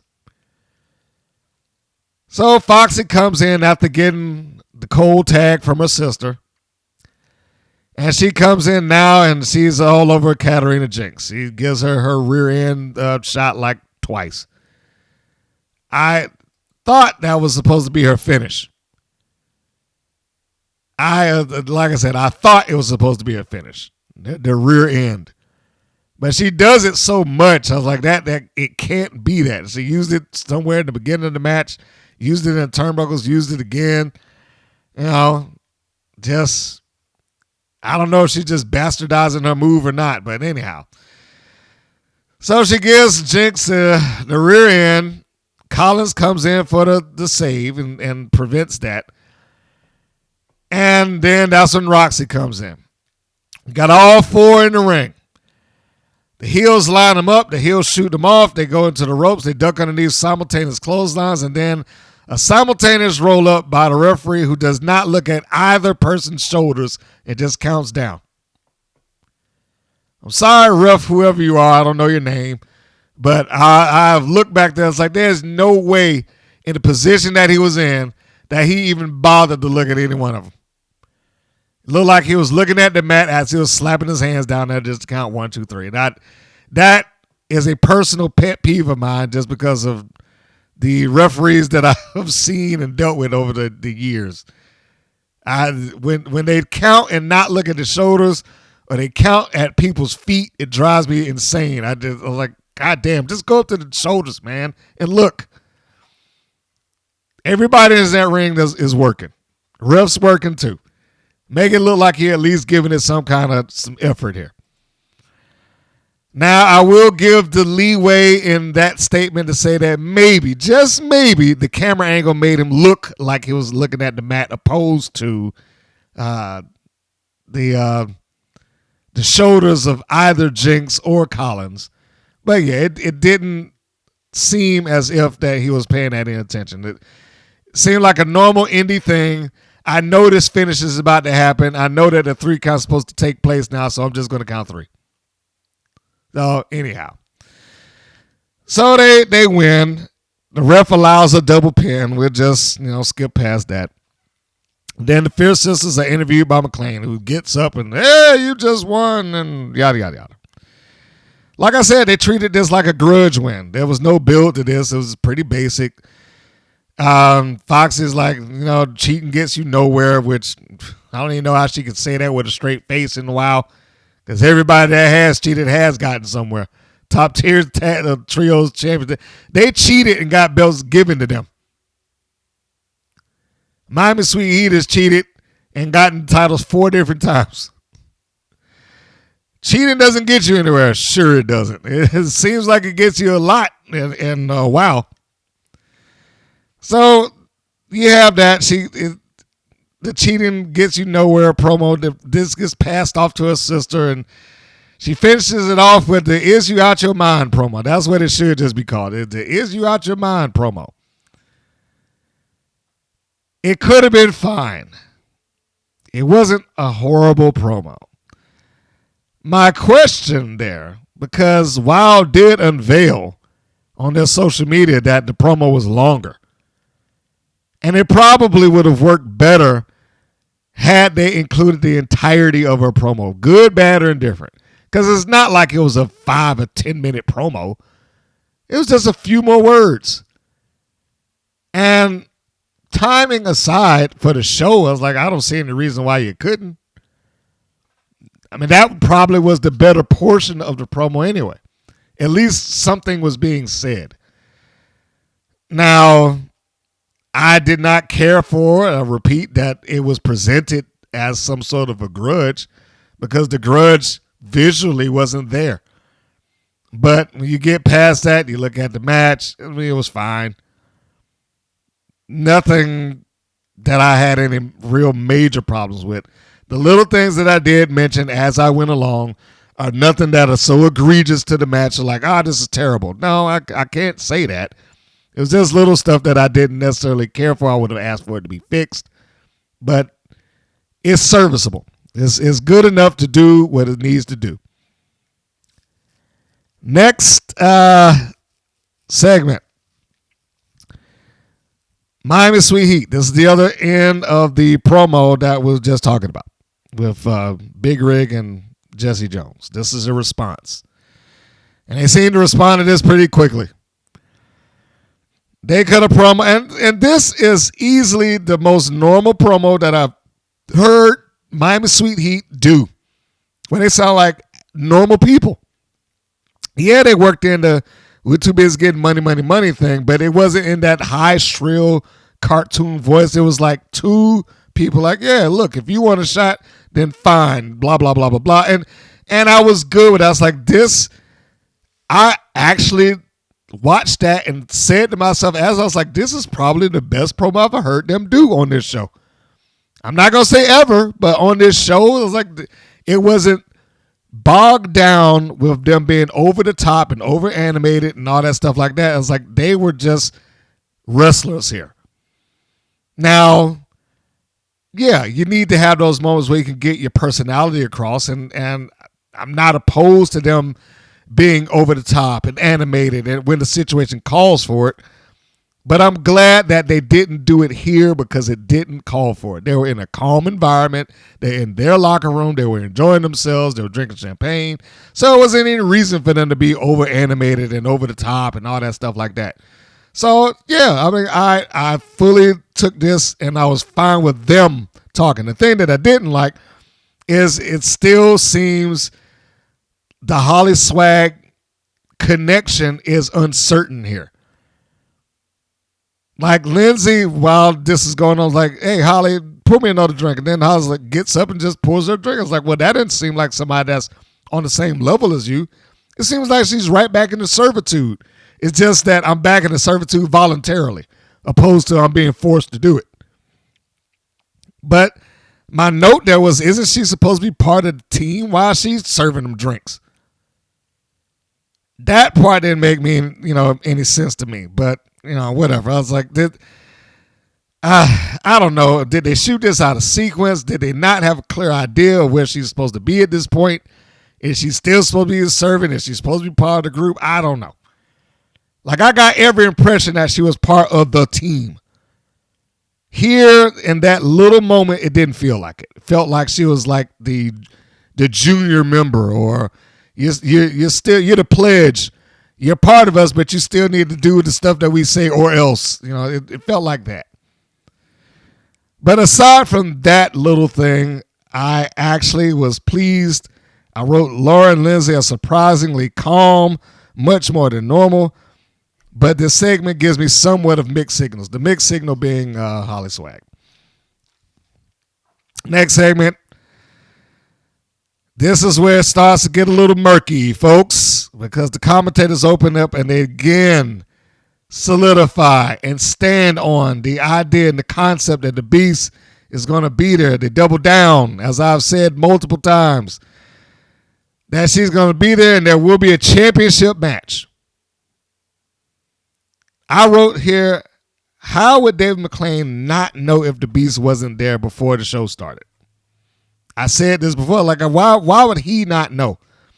It is every reason that I carry on about he shouldn't be ringside. He shouldn't be ringside and the guy in charge at the same time. It violates credibility at some point. And if they get any more persons that's watching this show that will look at the logic behind it rather than just accepting what's fed to them, that's when that will become a problem. At this point, Wild's fan base, the hardcore fan base, accepts what is given by and large. And so if Dave McClain is in shock or like, I didn't know the Beast wasn't here, that is just accepted. But he can't keep being the guy in charge and being oblivious to things that goes on to the show that you're in charge of. So we go to the main event. The Classmaster is introduced. And I want to make something clear about the Classmaster, because I know I talk about the Classmaster sometimes, but I'm clear of saying the Classmaster, not Lois Grain, okay? I am not talking about her as a person. The character that she portrayed is a goof and all that stuff like that, but I don't know her personally, and I doubt that she's any of those things. But so for those who think like, why do you hate her? I don't hate her. No, it's just the Classmaster as a concept is ridiculous to me. And like, no one's ever answered the question, what is a Classmaster to begin with? Like, is this just a fancy word for teacher? Why is Samantha Smart walking around with a yardstick? Is she a teacher also? But anyhow, they start up, and again, the Beast no shows. They do the music, they do the pyro The people are chanting beast, beast, beast. Now, this I cannot prove, but I'm almost certain that somebody out there egged them on or gave them the cues to do that. Now, if that's not true, then somebody tell me that, the crowd wasn't told to do that. Because if they didn't, then great.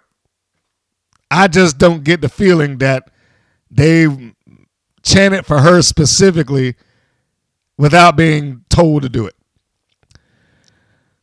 So she no-shows. This is the second time in WoW's, couple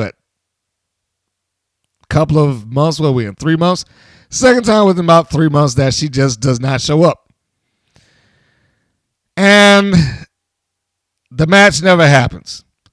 The Beast doesn't come out despite the music, despite the pyro, and then Garrett comes out and offers to work the main event in the Beast's place. Dave McClain, who's standing out, like, what are you here? Another former champion. And then, he positions this as if to say, well, you coming out here now saves us because we got to have a main event, right? And rightfully so. This is probably the one point that I would defend both Smart and the Classmaster. Rightfully so, they're upset. And you hear her being Samantha Smart, you gave your word. This is going back to what I said before. The more I watch this show, David McClain just comes off as a guy like, I don't give a fuck what you want. You want to be a single star? Too bad. You're wrestling in this trios match. You want a title shot? I promised you one. Oh, well, you got Santana Garrett instead. And you can't do anything about it, so screw you. It's like that. That's what it comes off to be like this, because it's not like there was a case of, hey, look, we're going to give you the title shot. We can't do it tonight or whatever the case may be. It was just like, oh, well, nope. You got Santana Garrett and that's it. So, sorry. And then this is positioned as Garrett trying to get redemption for a loss that she had against the Classmaster already, which I don't know why he did that. Anyhow. What this showed me is how painfully thin WoW is for having baby faces at all. I did mention before, it's like there's so many. They got enough talent there, but almost every baby face that they have is wrapped up in some sort of tag team or a faction. Everybody doesn't need to be in that, but they just seem to be all, well, they're tagged in together. Or they want to be this, go out to tag. It's like, can't somebody just be a single star? Because let's look at the situation. Santana Garrett is a single star here now by default. Americana isn't there, so now I'm just kind of forced into being a single star because my partner isn't around. And this just goes back to, do you not have anybody else who could have come in and challenged? Well, the answer is no, because no one's been built. No one there, almost everybody else is outside of in a team of some sort, or either they are not built up enough to where people watching would believe that they could beat the Classmaster, or they're wrapped up in some sort of team and they have no business being there. So, I mean, Jessie Jones, she would be believable, but she's wrapped up in a tag team. Genesis, maybe. She's been dying for a singles run on screen, we should say. But that doesn't seem to be going anywhere. I mean, who else is there? Princess Aussie's in the tag team. Americana's gone. And I'm not talking about whether I like people or not. I'm just saying these are the names that have been presented as their top level talent. Yeah, and I really struggle to think of anyone else.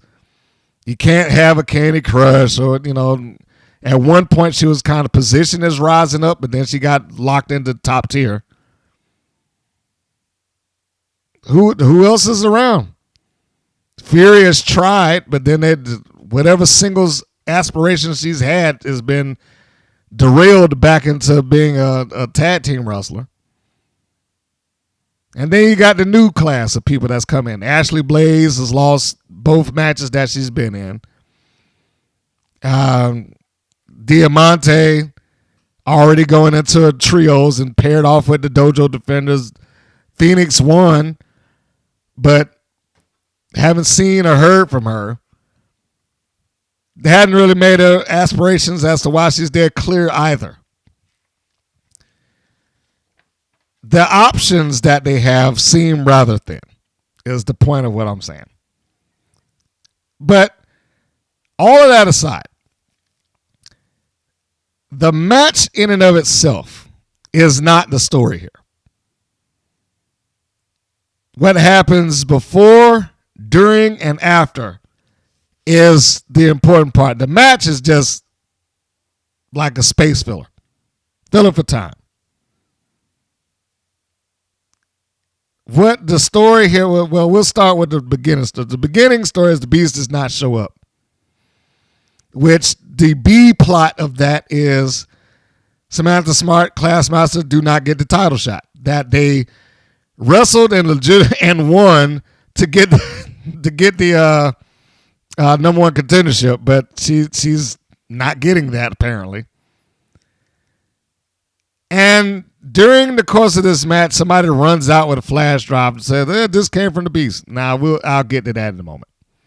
Like I said, the match in of itself, although entertaining, wasn't the story to be told here. So Santana Garrett becomes the proxy for the Beast, the much needed babyface in this situation to fill in for the main event. And I'm only going to go into the match because there's one part that just has to be talked about, and it has everything to do with Smart and the Classmaster's little faux pas that took place in the end portions of the match. So we can say that Garrett is going to do the technical wrestling thing. The Classmaster is trying to be the power, and that plays into the match at certain points. The full Nelson hold that the Classmaster has on Garrett on the mat, things like that. While that's going on, and the Classmaster gains control of Garrett and all that good stuff, while that is happening, off in the distance comes running off, I don't know the name of the referee, I forget his particular name, but he comes out to the commentary booth and he hands Dave McClain a flash drive. He's like, "Yeah, the Beast gave me this flash drive." And Dave was like, "Well, take it to the truck so we can, see what it is. This is from the Beast. You guys watch it, whatever." And I understood the idea behind this thing, okay? But the reality of this is that this is so unnecessary. It is so unnecessary because I get that this is his updated or modern version of, we just received a tape and we take it to the truck and play it. But come on. The flash drive. I mean, let's think about this for a second.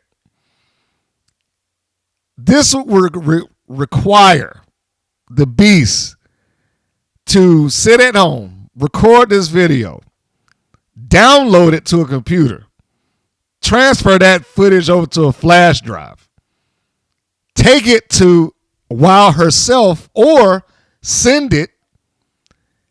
And if she's going to pay money to send UPS or FedEx to send this one little flash drive, I mean, that's a waste of time and money.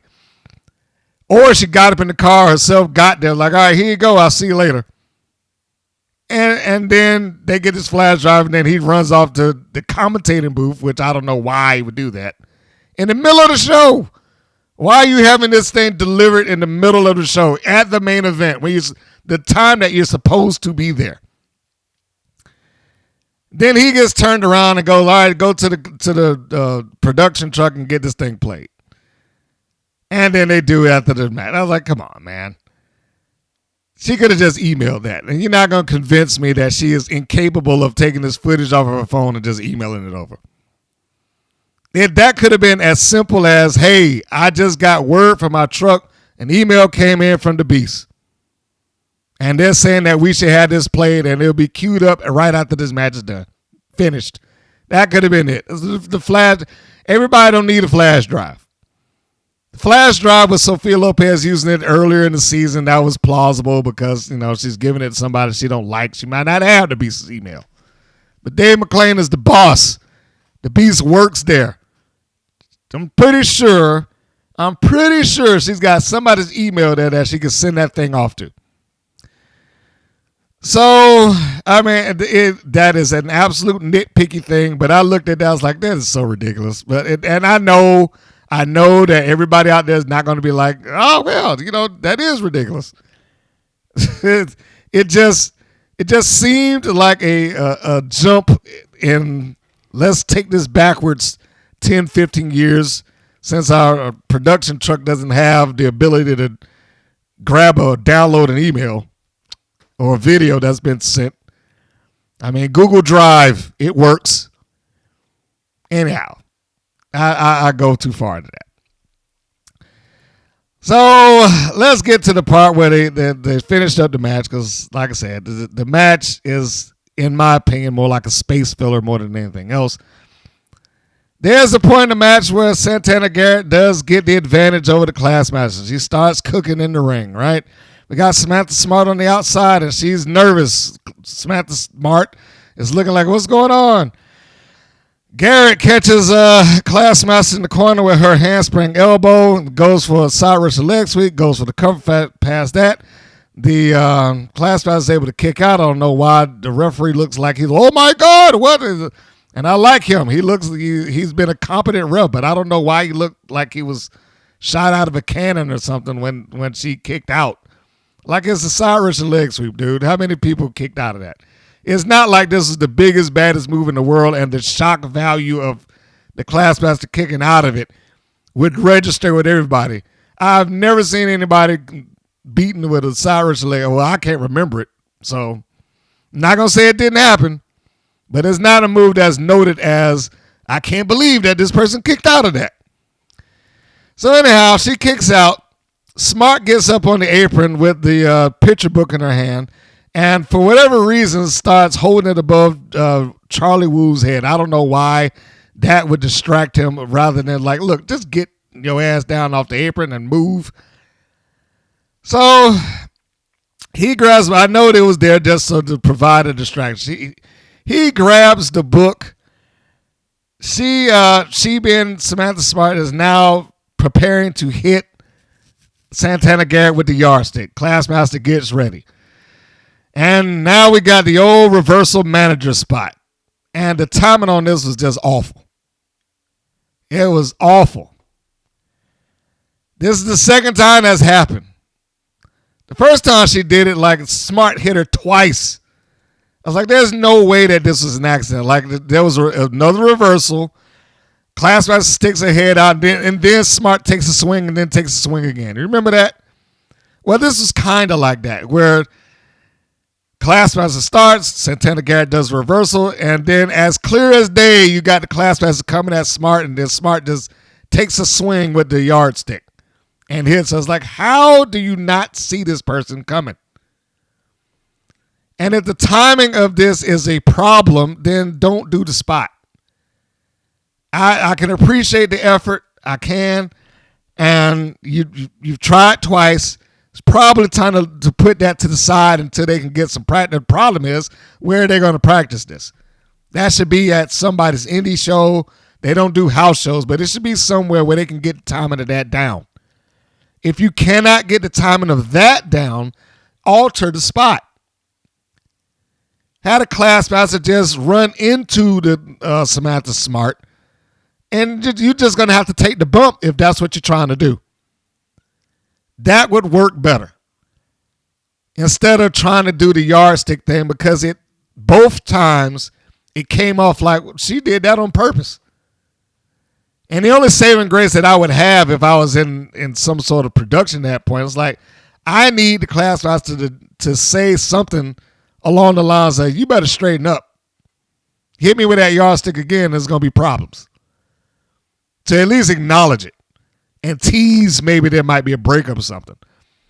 Because having her do that on camera, and it's such a good shot on the camera too. It's not like there's any room for debate that she missed or she could have gotten it out. It's like there's no possible way that she did not know. And then when the Classmaster's hit and Santana Garrett gets rolled up in this, roll up from the rear, not Garrett, but Smart just gets down on the apron and puts her arm behind the back and like, oh, okay, I'm sorry. As it's like, I didn't do anything, ref. I would think at that point you would be beside yourself that you might get ready to lose your opportunity. Even though this is probably not an opportunity. She already won the number one contenders match. It just, ended again. Then you got some overactors in the front row.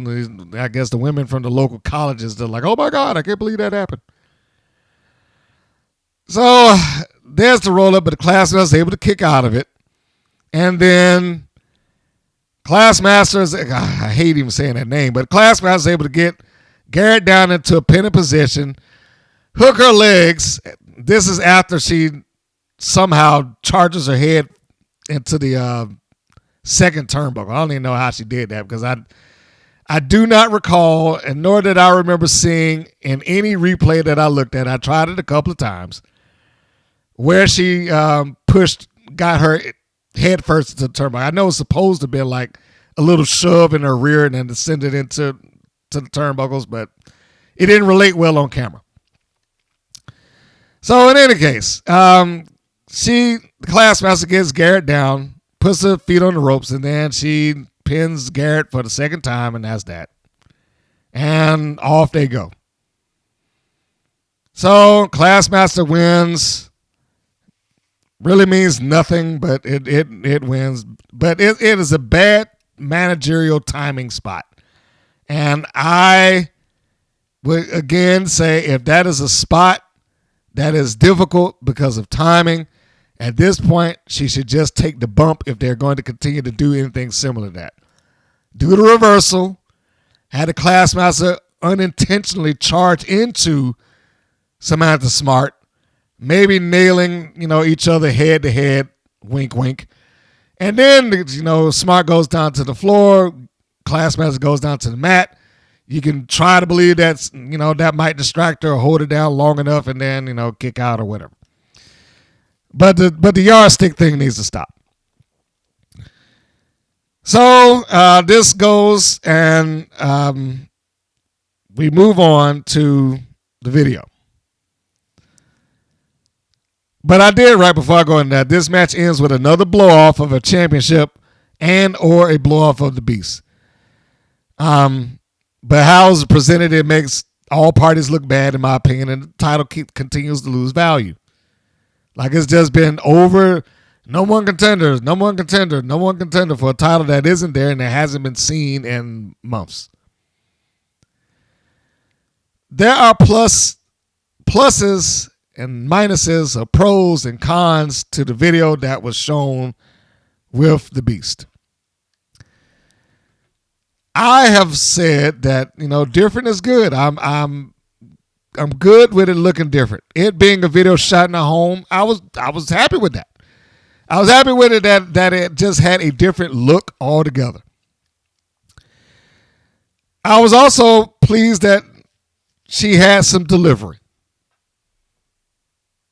Sounded genuine. And it didn't look like it was taking place in some sort of TV studio. Even if it was, it didn't look like it was taking place in some sort of TV studio or something like that. It looks like somebody who took out their phone and I'm going to record this and I'm going to send it out. And I was like, okay, yeah. All of those things within that were fine.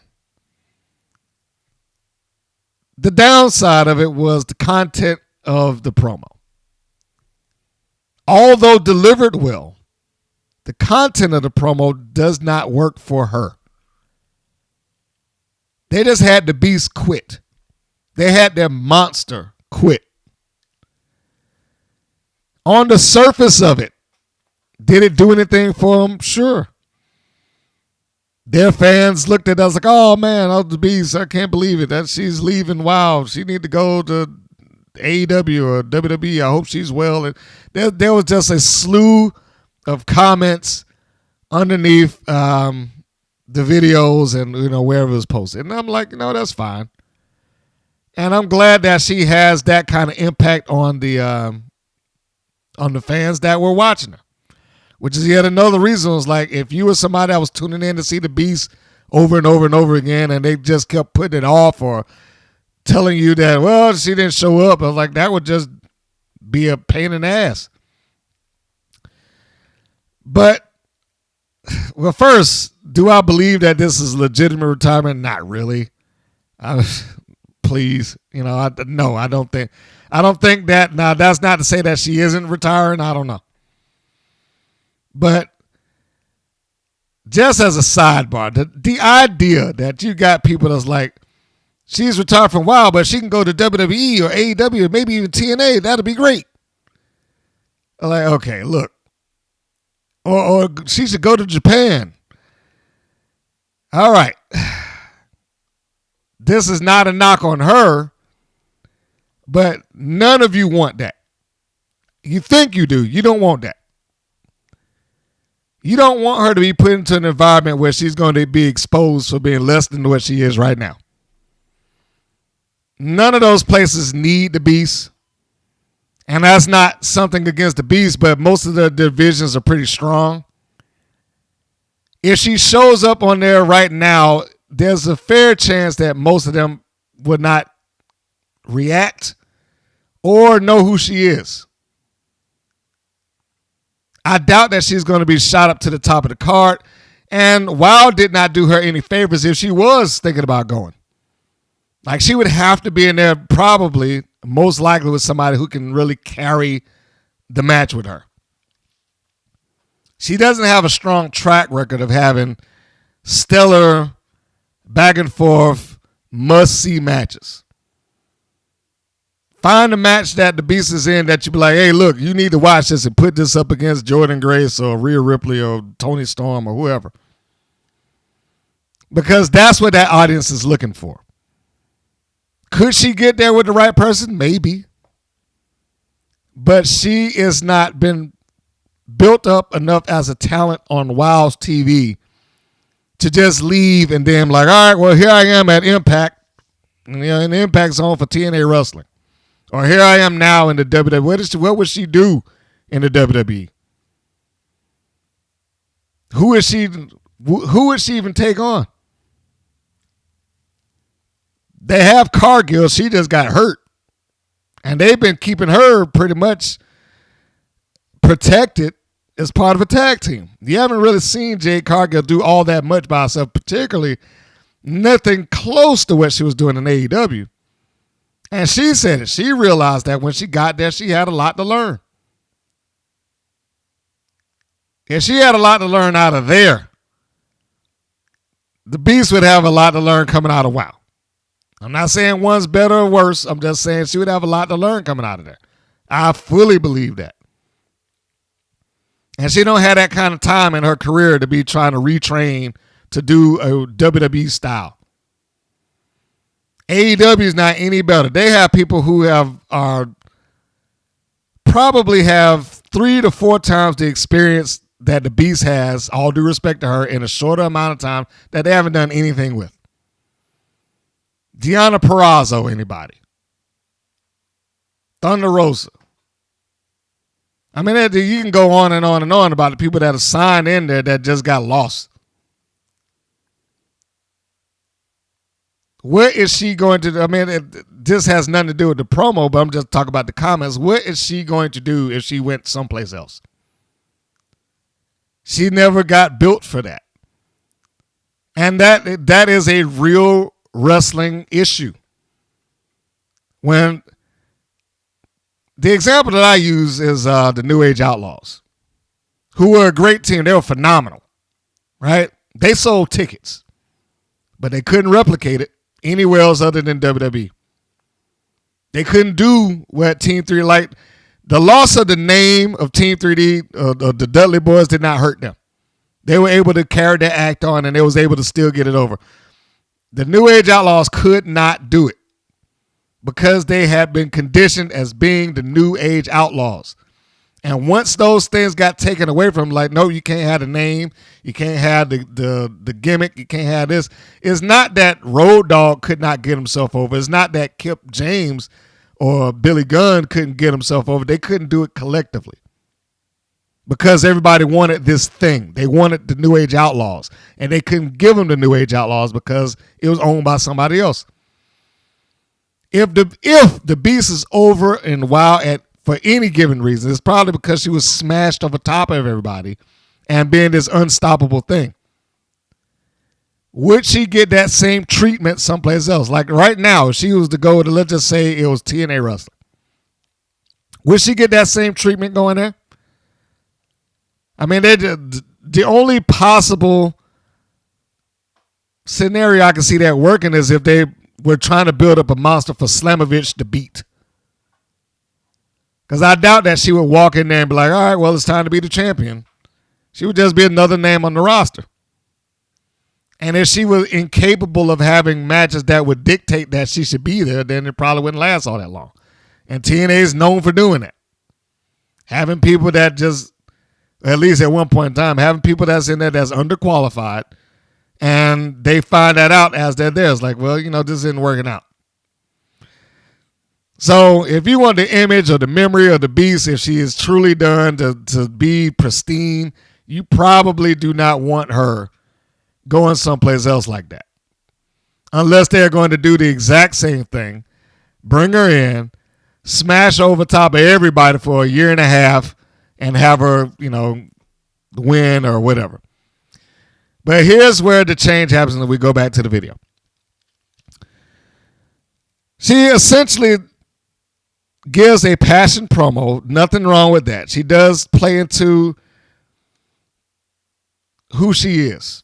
And I appreciated that because these are the type of things I said, wow, I should have been doing a long time ago. Yeah, you should have these moments where people can understand who you are, even if you don't have to say it directly. She didn't say, hey, I'm a mom.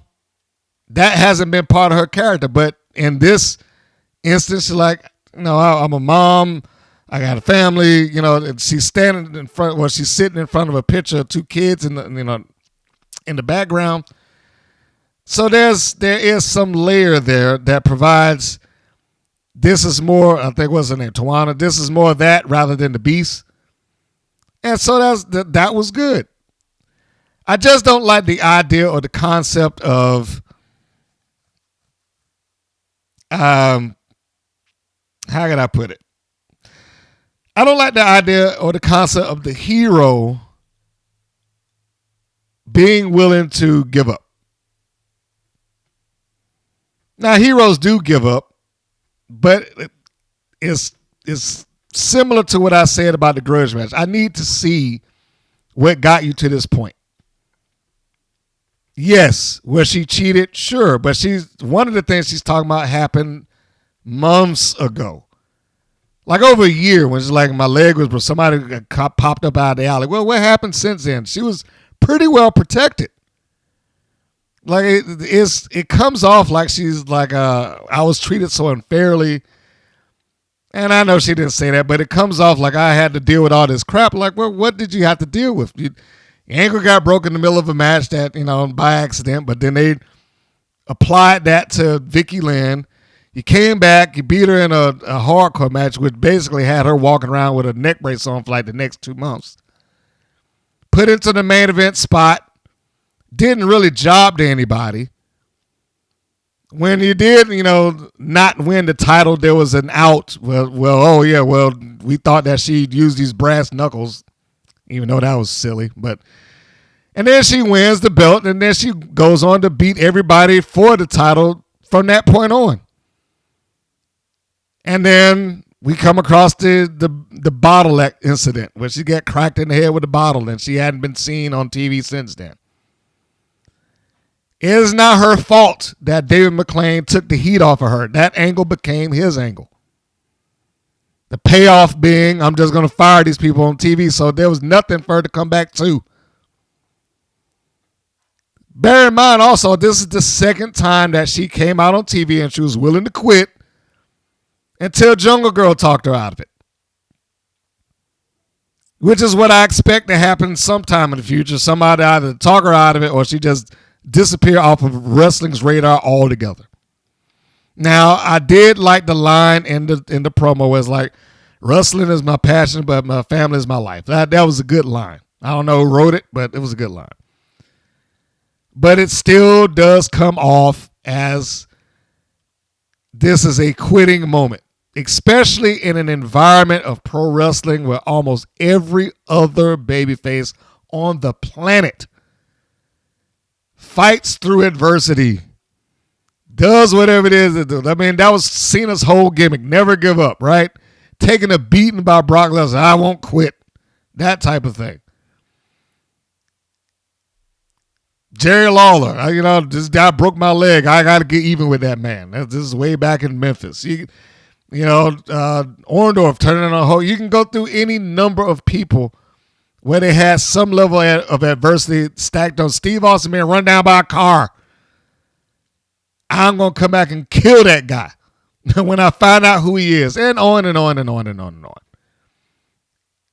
The only time that it works where you have your babyface frustrated, like, you know what, I'm done with this, is when we as the fans see the build of the frustration to get it to that point, or him to that point. We didn't get that. This is so far removed from the incident in and of itself. It's hard to have that kind of sympathy. The shock value of her, like, I quit. I put my boots up and I'm done. The shock value of that, sure, is fine. And it works for that audience. But like I said, once you get past that wild bubble, it doesn't really work out quite as well, in my opinion. Because the hero almost has to have two ways to deal with the injury. One, I refuse to accept this injury. I am going to come back no matter what it takes. Right? We've seen that dozens of times. Or two, this injury I am unsure of, because they usually never really say it's permanent. But the doctors will not allow me to do it. The promotion will not allow me to get in here. As much as I want to get in there and I want to get even with so-and-so or this, that, and the other, I've been advised against my judgment, the doctors, the promotion, my friends, family. More specifically, I have not been medically cleared. And they refuse to clear me. And I've tried, and I just cannot get the clearance. So as of now, I have to step down away from this business and I have to relinquish the championship. Whatever. Something else to get that heat off of her just making the decision like, you know what, the hell with this. It's too dangerous there. I'll quit.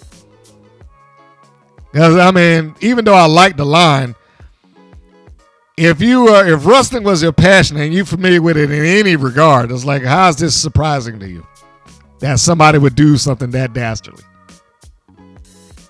It pretty much happens there all the time. And then it negates, if somebody else has a problem like this and they come back fighting, what does that make the Beast look like?